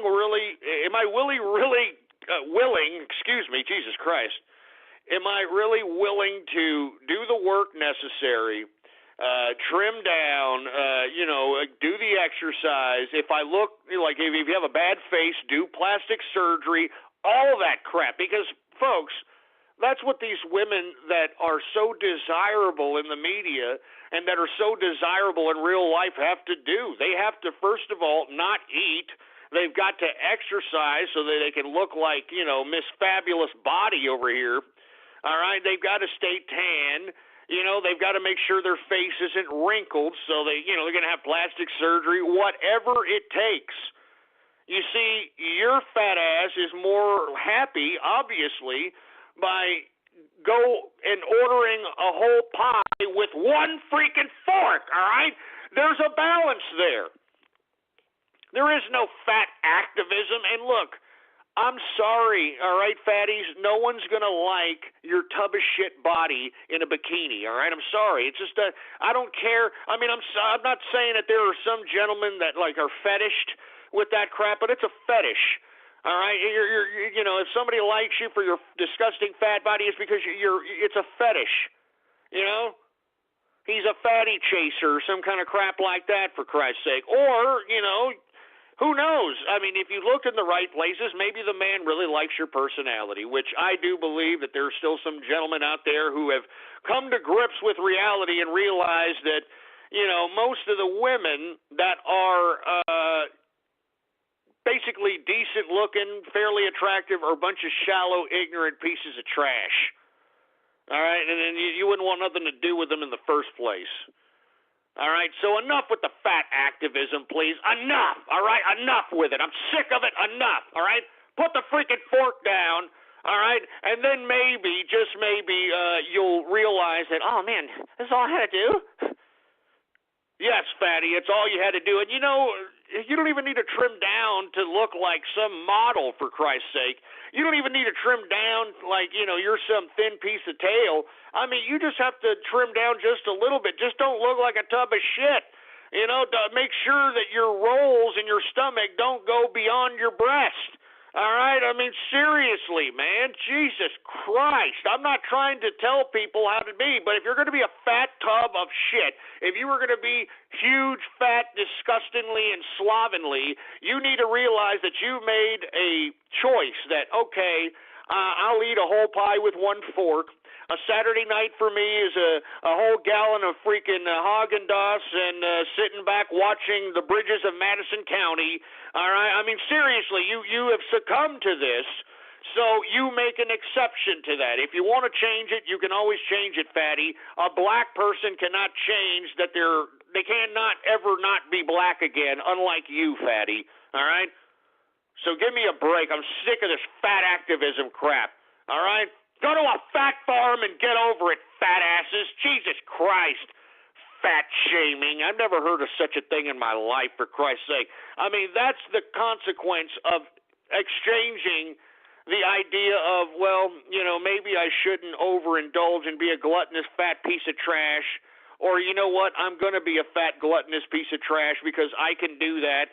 Because either A, you're a freaking fat cat capitalist, or B, you don't give a crap about your life, so you're just going to be a tub of crap. So it's all there is to it. Anyway, that's enough. I don't want to get on this subject matter anymore. Let's just go ahead and get on to everybody's favorite part of the broadcast, and I'm talking about radio graffiti. That's right, folks. Radio graffiti, the part of the broadcast where the spectators become a part of the spectacle. All you have to do is give me a call right now. 516-453-9903 is the number to call. And when I call on your Skype name or on your area code, you have exactly 3 to 4 seconds to say whatever it is that's on your mind, all right? And let me tell you something right now. Don't be a Helen Keller deaf-mute piece of trash. I'm serious. I'm sick of you Helen Keller deaf-mutes. Geico presents sharing versus oversharing. Today, Bridget Griffin shared a video of her daily yoga routine, 2 self-help articles, and her new blog called Build Your Inner Bridge with Bridge. Girl, your sharing has turned into oversharing. No worries, Bridge. Geico has some info worth sharing with your 7 blog followers, like how you could save money on your car insurance, update your policy, and report a claim just by visiting geico.com. How's that for building your inner bridge? Bridge, Geico. 15 minutes could save you 15% or more on car insurance. Jesus Christ. And before we get into anything else, folks, please spread it around, spread it around, spread it around. wildfire that True Capitalist Radio is in effect and in the house every Monday through Friday, 4 p.m. Central Standard Time. blogtalkradio.com/ghost is the website. That is blogtalkradio.com/ghost. All right, is the website. Every Monday through Friday, 4 p.m. Central Standard Time, we are live. And, of course, you can get the podcast 24 hours a day at the website. Follow me on Twitter, folks. Politics Ghost is the name to follow. All one word, no underscores. Politics Ghost. Hey, engineer, do we have any callers, engineer? All right, well, we're going to go ahead and get to Radio Graffiti right now. All right, let's go ahead and take it from the top here. 949 Radio Graffiti. Oh, hey, I've actually got my own story about fat accidents, but first, can I give a shout out to the engineer? I have no idea what you just said there. How about 831 Radio Graffiti? Good news, Ghost. Due to the Houston being flooded, the Muppets Corporation bought the city of Houston and is going to turn it into the world's very first city/water. Shut up, Kermit. Shut up. I'm sick of hearing you, you stupid, dumb, fruity-ass frog. 317 Radio Graffiti. Jim Webb, Donald Trump 2016, baby. Woo! Oh, okay, yeah, that'll be the day. American Truck Simulator, Radio Graffiti. I am suggesting that everybody in Britannia to vote for Mayor Sadiq Khan over here. Oh, shove it up your ass, all right? Are you kidding me? I think that is the fall of Britannia. The London bridges have fallen down, for Christ's sake. It is now the city of London stand. Good God. Who else do we got? 808 Radio Graffiti. Next time on True Capitalist Radio Z, can Gus Rudo and Alex Jonesler stop the evil forces of Hillary Clinton and reinstate Donald Trump as U.S. president? Find out next week on True Capitalist Radio Z. Yeah, all right. That's great. All right. Big American Patriot, Radio Graffiti. I don't feel sorry for Fatty. I don't feel sorry for Fatty. I don't feel sorry for Fatty. Jesus Christ. Let's not start that crap, all right? I'm serious. Let's not start that crap, all right? Had ourselves a good show today. You people are even lucky I'm even coming back here after the kind of crap that you pulled on yesterday. 347 Radio Graffiti.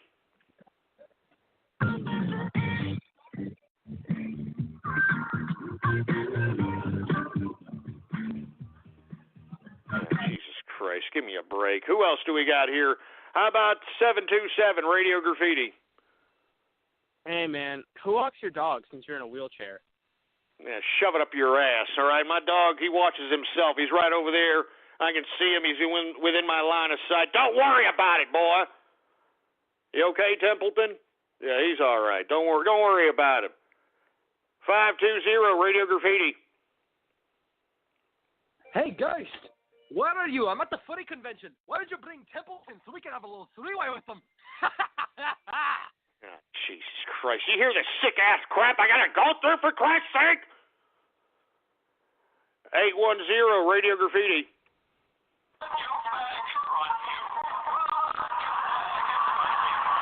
Jesus Christ.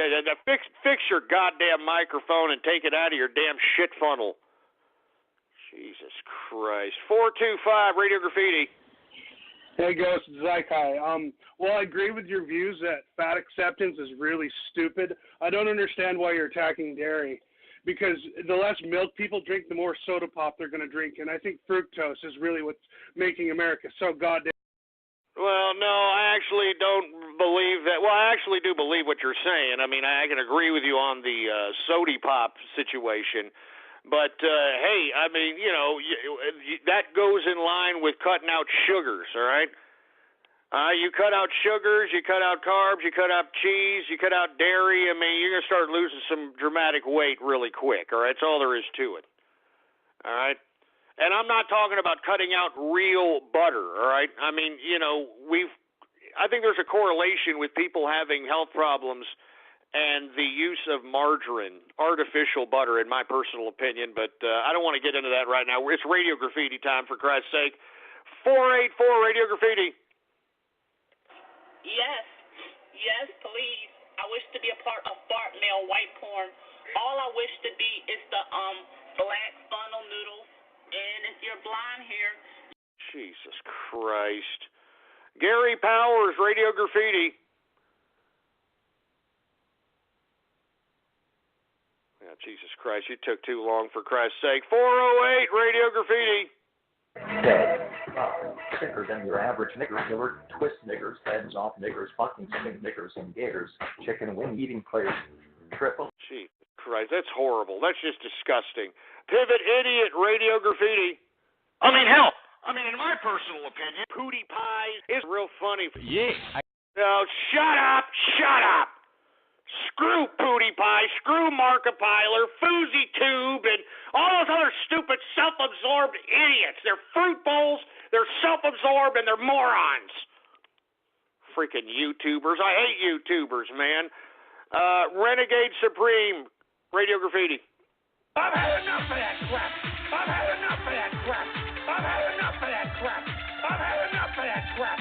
God damn it, I'm telling you, stop it. Stop it with these freaking mid-show splices, for Christ's sake. It's freaky. It's internet butt stalker-esque, for Christ's sake. So I'm telling you this right now. I'm warning you. Stop the crap. Jesus Christ. 239 Radio Graffiti. Oh, hi-ho there, Ghost. It's Mickey Mouse. Hey, I had an idea to start a new Disney cruise line down this. Shove it up your ass, Mickey Mouse. Shove it up your ass, you fruit bowl. Capitalizing with you, Radio Graffiti. It's internet butt stalker-esque. God damn it.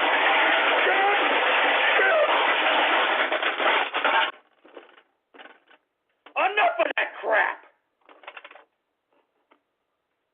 God damn it, enough of that stupid, ridiculous, repetitive, goddamn internet butt stalker-esque crap. You people are lucky I even came back and broadcasted today. You people are lucky. Goddamn heaven's sake. You people are lucky. Stop doing that crap. Stop it. Stop it now. You son of a bitch. Jesus Christ. Give me the mic. Give me the mic.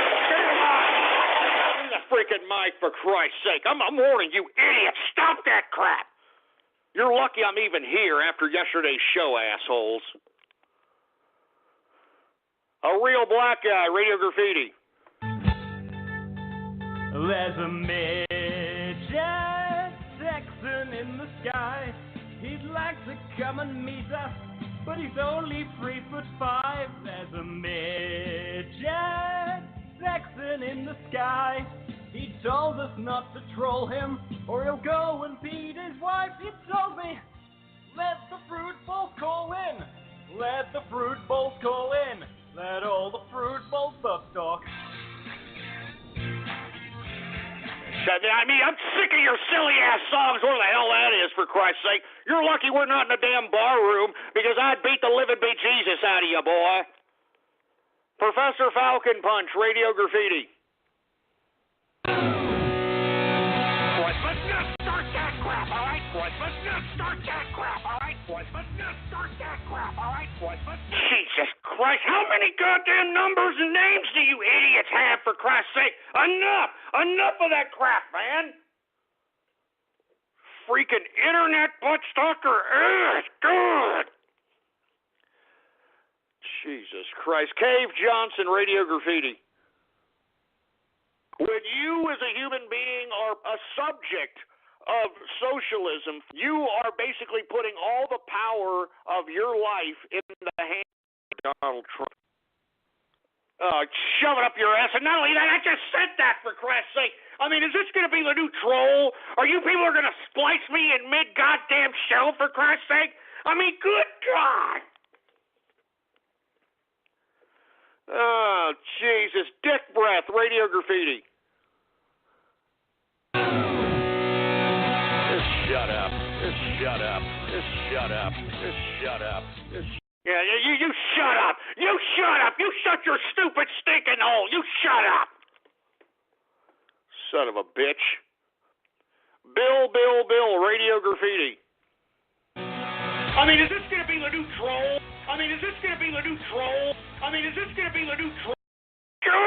Good.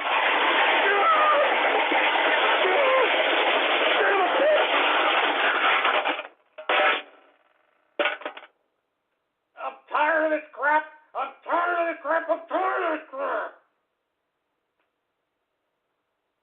Oh, Jesus Christ, man, I'm telling you.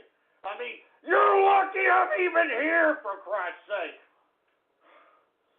Jesus Christ, man. I mean, gee, I'm jaded, for Christ's sake. I mean, I'm depressed. I can't believe you people.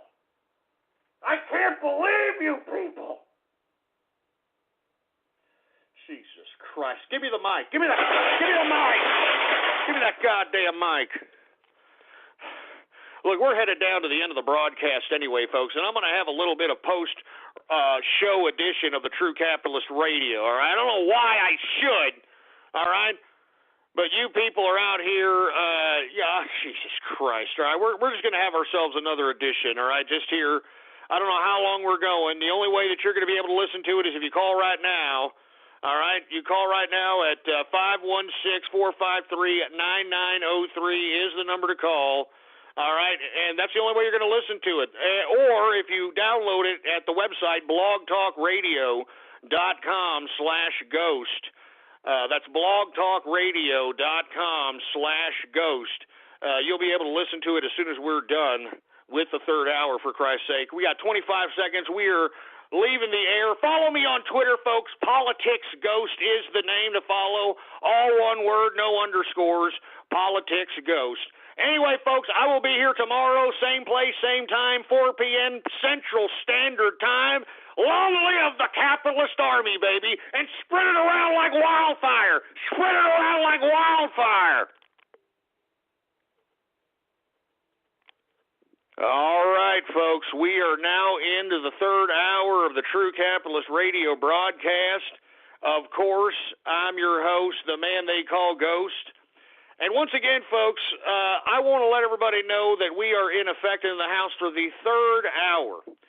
The third hour. And this, of course, can only be listened to by the folks that are listening in on the phone right now and those that are tuning in to us via the podcast. And before we get into anything else, I'd like for, please, anybody who's listening to spread the word about the True Capitalist Radio broadcast. All right? It's just a freaking click, for Christ's sake. We got all kinds of freaking Facebook like buttons and retweet this buttons and share this buttons right next to you, for Christ's sake. Use and abuse those buttons, baby, all right? It's just a freaking click, for Christ's sake. Spread it around like wildfire. You lazy bastards, for Christ's sake. Anyway, folks, I'm going to go ahead and take a swig of this Johnny Walker Blue Label, oh yeah, before we get into this post-show radio graffiti for the folks that are listening in and to the folks that are on the podcast. I appreciate your patronage, folks, believe me. Anyway, cheers. This is for those that are in the podcast listening to this right now. Cheers. Many of the folks listening in the podcast are either working or, they are capitalizing. They're doing something important and they can't attend with us live. But I do this special non-broadcasted third hour, or at least sometime in the third hour, just specifically for you folks that are in the podcast arena of my broadcast. Now, without any further ado, folks, let's just go ahead and get back to Radio Graffiti. And when these calls start becoming lame, that's when I'm going to start, making the show wear down a little bit and, talk about some things and then go ahead and close out the show. So let's go ahead and get back to some post-show Radio Graffiti, and let's start it right now. All right, Baltimore Trucker, Radio Graffiti. I'm tired of this crap. I'm tired of this crap. Jesus Christ. Not in the third hour, man. Not in the third hour. I'm telling you, you idiots, you mid-show splicing, butt-stalking jerk dicks are ruining my show. Son of a bitch. Enough of this crap. Jesus Christ. Oh, my God. How about 712 Radio Graffiti? Johnny Walker Blue! Oh, my God. Jesus Christ. Stop deep-throating the phone, fruit bowl. 205 Radio Graffiti. Your wheelchair is being towed. Yeah, shut up. I'm not a cripple, all right, boy? I'm telling you right now, if you were to tell me something like that in my face in a damn bar room, you'd be missing a few goddamn teeth, boy, all right?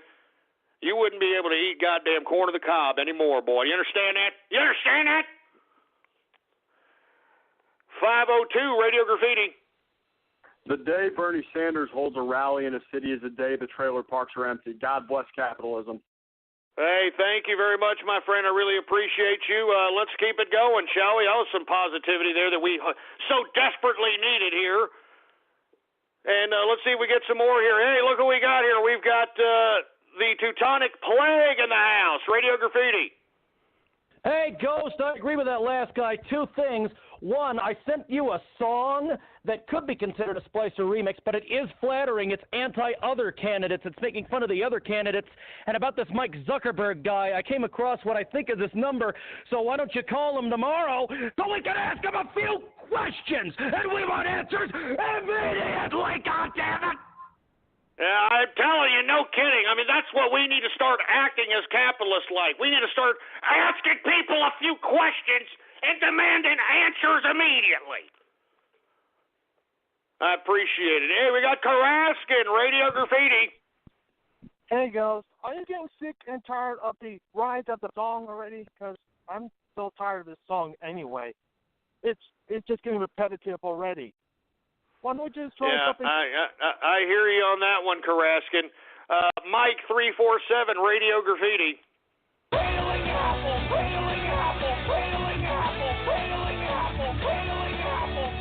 Jesus Christ, how many of these people, how many numbers, how many goddamn Skype addresses, I mean, how many of these people are there? I mean, good God, man. Stop ruining my third hour here. Stop ruining it. Jesus Christ, man. Oh, I'm just... I mean, I don't know what the hell else to say, for Christ's sake, man. I mean, do you hear this, folks? I mean, do you hear what I have to put up with, for Christ's sake? This is the internets. All right, this right here, this is the internets for your ass, right here. All right, take a good whiff of it. Smell it. Smells like a dirty carnival urinal, for Christ's sake, after about 3 days. Take a whiff of it, boy. Take a good whiff. Jesus Christ. Gary Brodsky, Radio Graffiti. Not in the third hour. Not in the third hour. Not in the third hour. Not in the third hour. Not in the... God damn it, you son of a... Enough!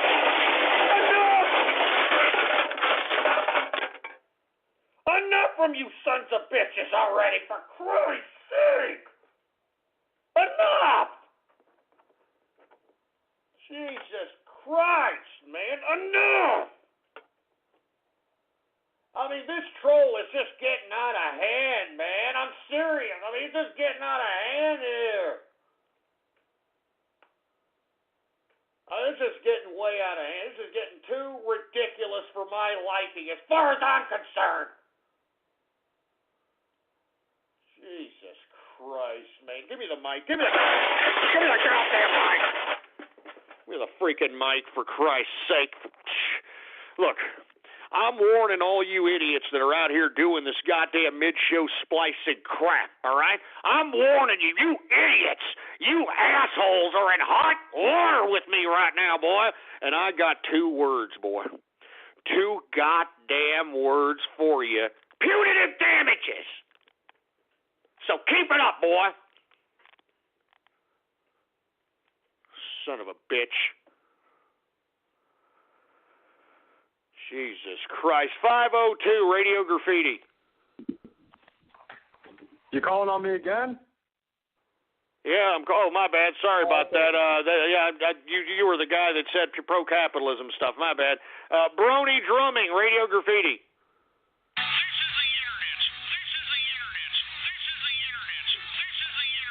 Ah, damn it! Stop it! Stop it! Stop it! I got to take a drink. Jesus Christ. Where's my drink? Give me my drink, for Christ's sake. Jesus Christ, man. Oh, my God. All right. Let's take a couple of more, for Christ's sake. Godzilla, Radio Graffiti.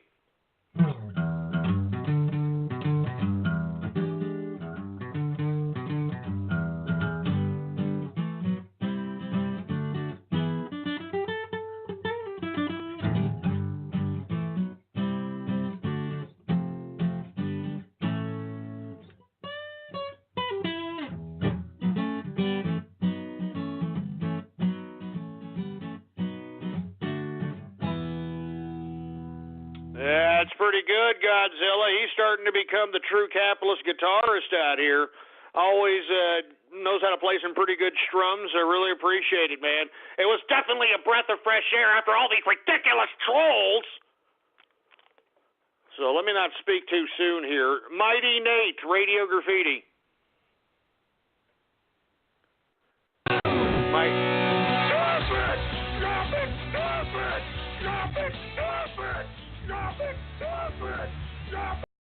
Jesus Christ.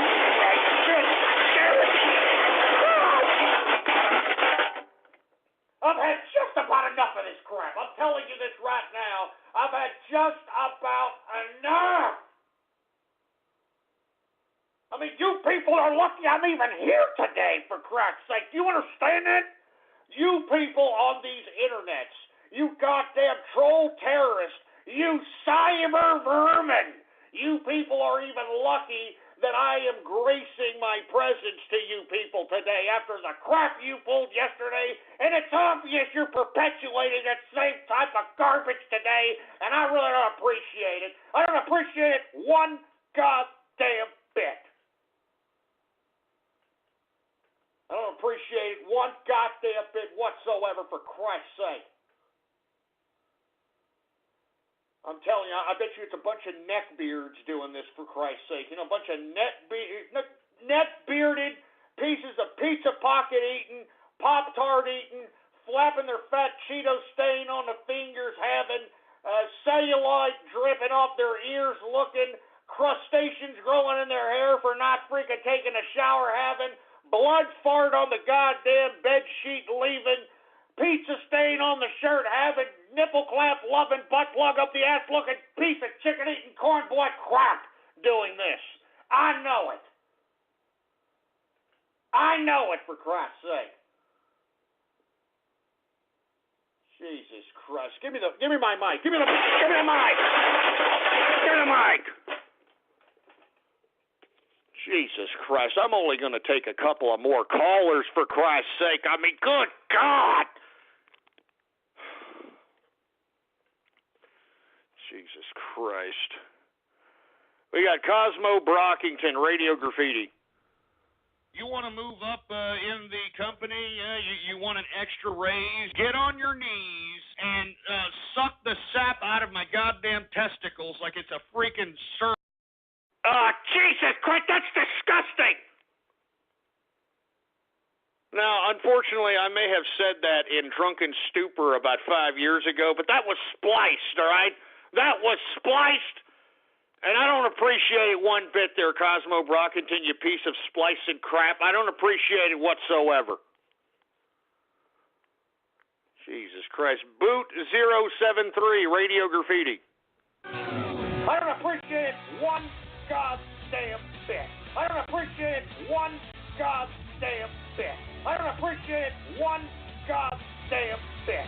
I don't appreciate Get this crap. I've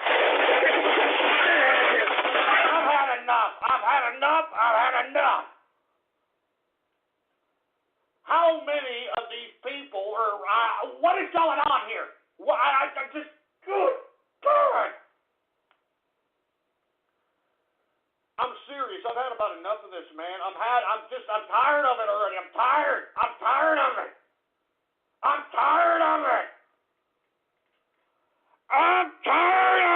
Good God.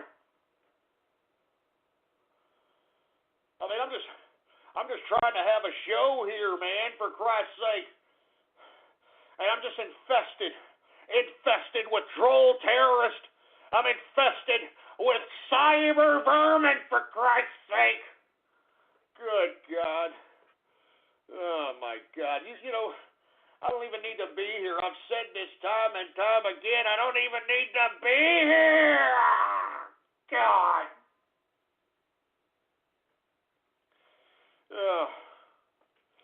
Give me my mic. Where's the mic? Give me the mic. Give me that freaking mic, for Christ's sake. I'm only going to do a couple of more, folks. I mean, Jesus Christ. I mean, are you listening to this? Huh? This is insanity, for Christ's sake, man. But this is the internet's for you. This is what happens when you go out there and try to, become popular on the internet, for Christ's sake. You get trolled to death, for Christ's sake. And on top of that, folks, I'm not the only one who's gone through this for a long period of time. I mean, and believe me, I've been going through this since, 09, 08, so I've been doing this for a long time. But, man, all of a sudden, these YouTubers, have you been hearing this stupid YouTube drama, for Christ's sake, between all these YouTubers? Now, all of a sudden, the drama's coming out on these pieces of trash because they're all hating on each other's fame and success. You know what I'm saying? They're all hating on everybody's fame and success, and, they're all stepping on each other's nuts. They're doxing each other now, and so on and so forth. How freaking convenient, all right?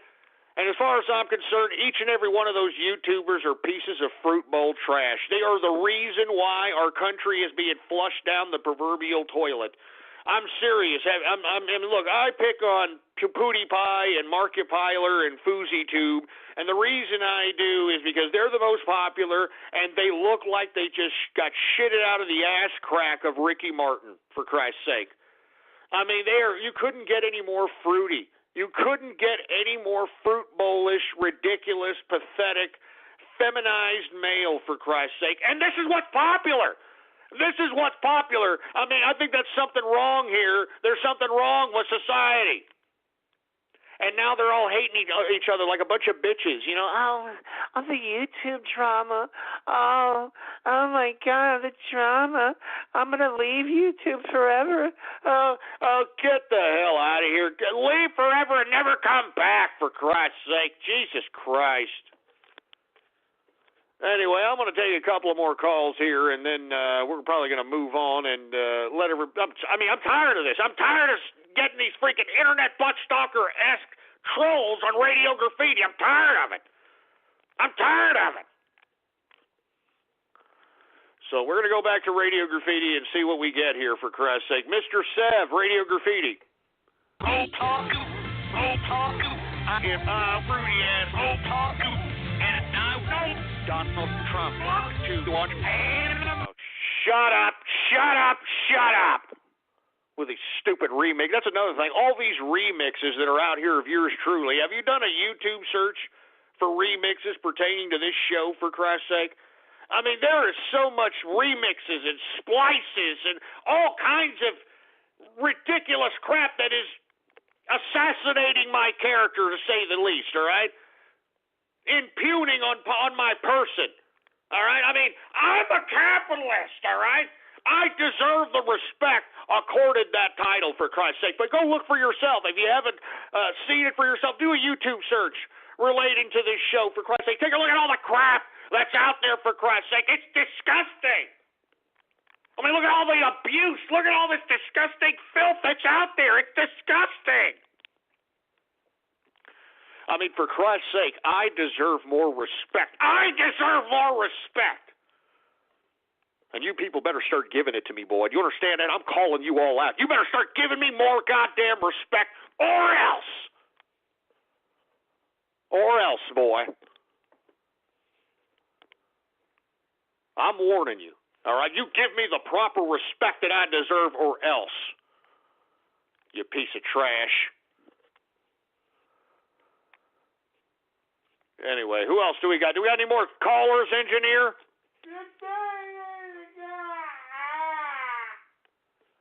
All right, we got 210 Radio Graffiti.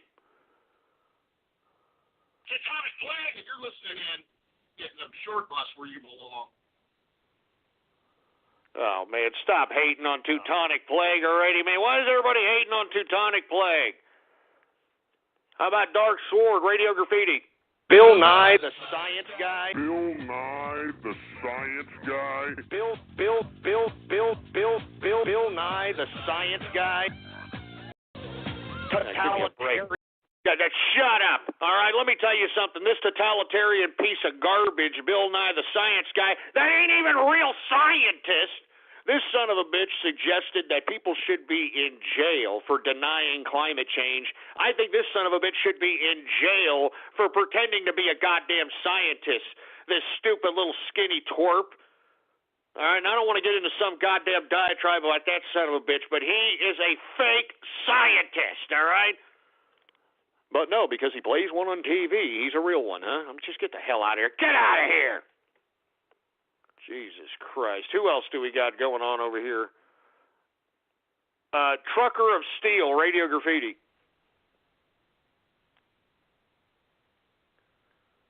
Trucker of Steel, Radio Graffiti. Are you there? Oh, Jesus Christ. Another Helen Keller deaf mute, for Christ's sake. The People's Republic of China, Radio Graffiti. Telling you, man, I'm jerking Hank Hill's dick. Why would you want that? Go ahead and ejaculate. Oh, yeah. Oh, you son of a sick son of a sick-ass splicer. Damn it. You assholes are getting sick. You're getting twisted with these splices, for Christ's sake. I'm telling you, stop it already. It's gross. It's pathetic. It's disgusting. It's perverted. Jesus Christ, man.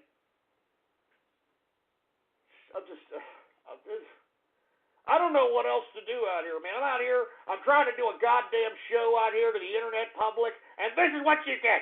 This is what you get. This is what you get with the goddamn internet public. You get ridiculed. You get disrespected. You get besmirched. You get trolled. This is the internet public right here. This is the goddamn internet public. The soulless, perverted internet public. Jesus Christ. I'm only going to do a couple of more, and then I'm out of here, all right? I'm only going to do a couple of more of these goddamn son of a bitch and Radio Graffitis, and then I'm getting the hell out. Give me the mic. Give me the freaking mic. Give me that freaking mic, for Christ's sake.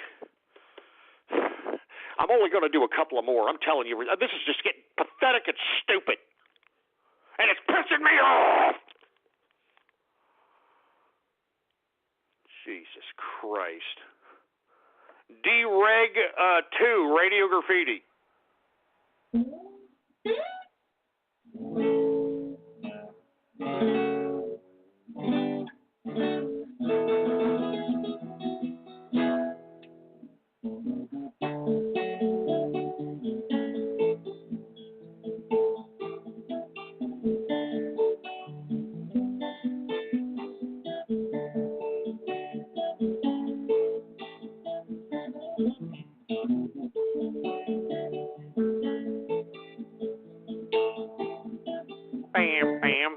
Bam, bam, bam, bam, bam. There's only one true capitalist guitarist. Hey, I think we got a little bit of a little competition here with the true capitalist guitarist here. Anyway, that was a little happy-go-lucky song, for Christ's sake. I need a little fruity, happy song like that. After all the goddamn ridiculous trolls that are coming out here and that are just ruining my show, for Christ's sake. They're ruining it. They're ruining Radio Graffiti. They're ruining Hump Day. They're ruining my show. It's pathetic, and I'm sick of it.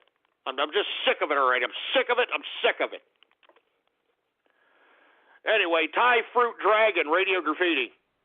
I need a little fruity, happy song like that. I need a little fruity, happy song like that. I need a little fruity, happy song like Jesus.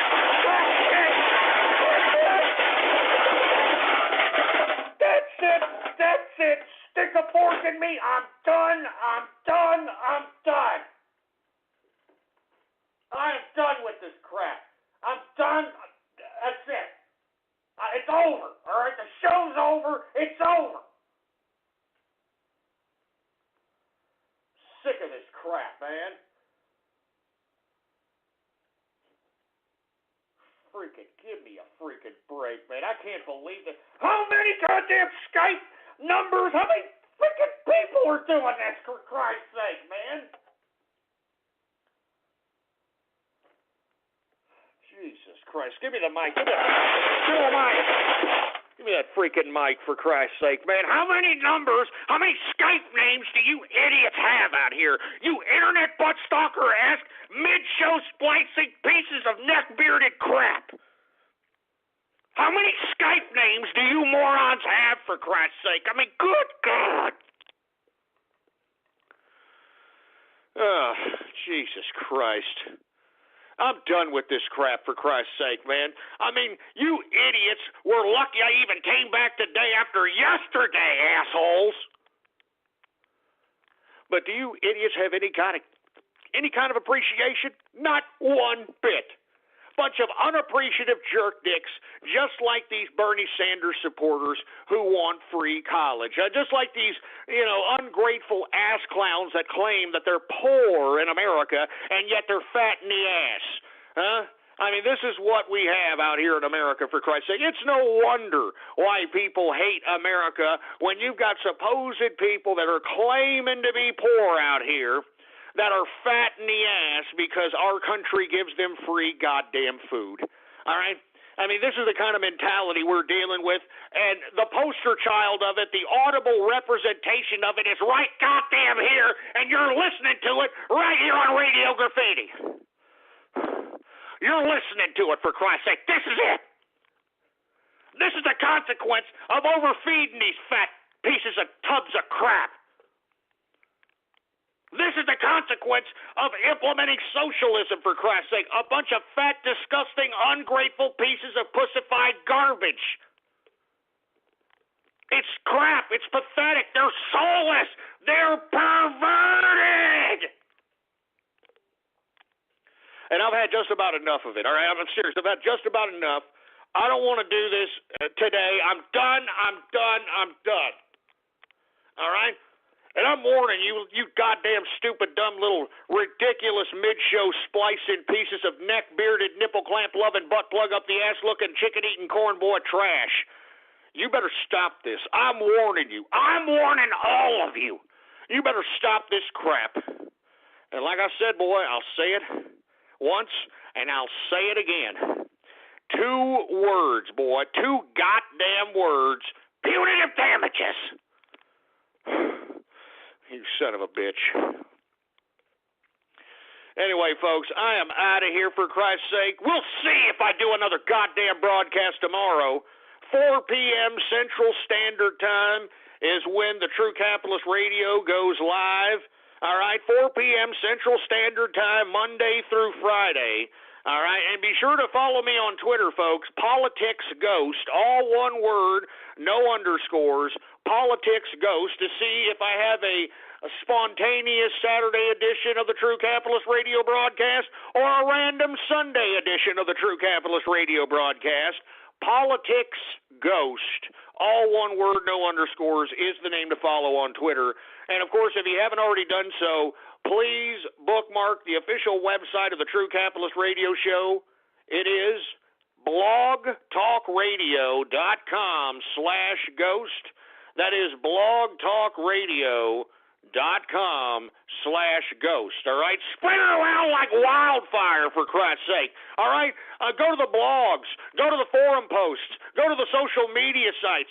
Spread it around, spread it around, spread it around like wildfire! And let everybody know that True Capitalist Radio is in effect into the house every Monday through Friday, 4 p.m. Central Standard Time, folks.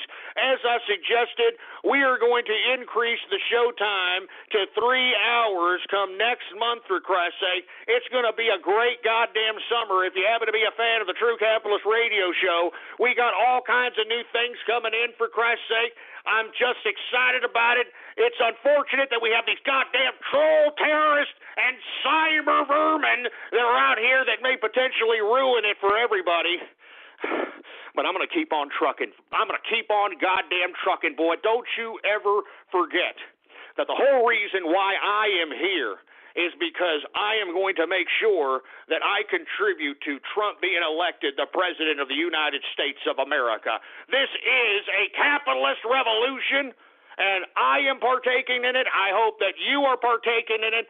Get off the sidelines, get on the front lines, and as I've stated, folks, even if it's as simple as retweeting something, even if it's as simple as posting a news article, even if it's something as, spreading information in your sphere of social media influence, getting a goddamn blog, talking about something on a video, whatever the case might be, you need to get off the sidelines and get on the front lines and start spreading this information.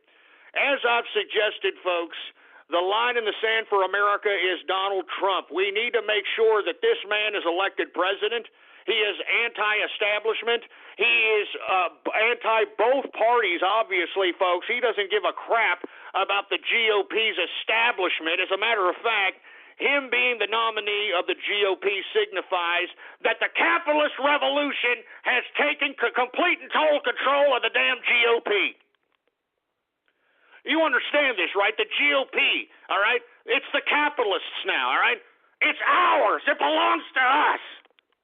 And the next thing we need to do is go and take over that White House, boy. The capitalists need to take complete and total control of this country. And that's what Donald Trump represents to us. And I'm talking about the capitalists. I'm talking about the capitalist army. I'm talking about the taxpayers. I'm talking about the workers. That's who represents us right now, right at this point in time. That is going to give us the power to control this country. It's a capitalist revolution, boy, and don't you ever forget it. That's why I am here. That's why I came back. Donald Trump must be elected president, and that's the bottom line. So get off the sidelines and get on the front lines, for Christ's sake. I'm serious, boy. You're on the internet. You can actually make a difference. You can actually do something. If you've got any sphere of influence, for Christ's sake, forward some articles, post some articles, scour for information. Remember, you have the ability to persuade people to go out and vote for Donald Trump. Go out and do it. All right? Go out and do it, for Christ's sake. Anyway, I'm just simply stating, all right? I'm just simply stating that we need for you guys to go out and we need for you to just go and plaster the information to everybody's faces so that there's no way this mainstream media can suggest a narrative to the boob tube watching public and moreover try to bring in more slanderous lies that they like to throw against Donald Trump, all right? It's a capitalist revolution, and it's time for us to take control of this goddamn country. You understand that? The capitalists, the taxpayers, the workers, it's time for us to take control of this country. And it's time for us to put the bureaucrats on the unemployment line, boy. And it'll be a great day. A great goddamn day in American history when we start seeing bureaucrats on the unemployment line, boy. Woo! And believe me, that's going to happen, boy. That's why I'm saying go out, vote for Donald Trump, spread the information, spread the news, spread the word about this show, folks, all right? let everybody know. blogtalkradio.com/ghost. All right? Press the Facebook like buttons. It's right there. It's just a freaking click. Retweet the show. Do whatever it takes. You understand that? We need to spread the fervor of the capitalist revolution. We need to spread the goddamn steam of the Trump train, baby. We need to keep this thing going all the way to the White House. And you are a part of it, folks. You are, and if you're not, you can be. Don't just sit on your fat jelly ass and count the bacon bits in your shit funnel. Do something about it, and even if it's as simple as retweeting something, if it's as simple as posting a goddamn news article, if it's as something as, suggesting some information, some piece of information to your sphere of influence within your social media circles, whatever. We need you, for Christ's sake. We need you. Anyway, Templeton just barked at me. What's your problem, Templeton? What is your problem? Come here. What is your problem? What's wrong with you? What's wrong with Templeton, huh? What's wrong with you? Are you okay? What is it? He's probably hungry. Are you hungry, Templeton? Is that it? Are you hungry? Are you hungry? You're always hungry. Are you hungry? Are you hungry, Templeton? Are you hungry? Huh? Are you hungry? Huh? You hungry? All right, he's hungry. Anyway, folks, I am out of here, folks. I want to thank you very much for tuning in with me once again. Please follow me on Twitter. Politics Ghost is the name to follow. Once again, the website, blogtalkradio.com/ghost. I want to thank you for tuning in. Unfortunately, Templeton is crying because I mentioned the word food and hunger, so I'm out of here, for Christ's sake. I better go get him some food, and after that, it's Miller time, baby, because I'm still basking in the success of the Trump train in the primaries yesterday, folks. Thank you very much for tuning in with me. Long live the capitalist army, all right, and death to feminism, death to communism and socialism, and death to totalitarianism. I'm out of here, boy. Woo! Remember, same place, same time tomorrow, 4 p.m. Central Standard Time. I'm out of here, you milky lickers.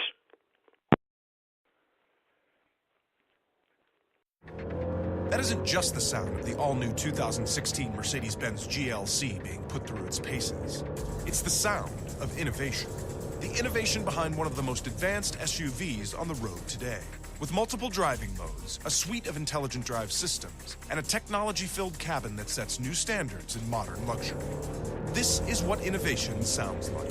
Now, discover what it feels like in a 2016 Mercedes-Benz GLC. Some equipment described as optional.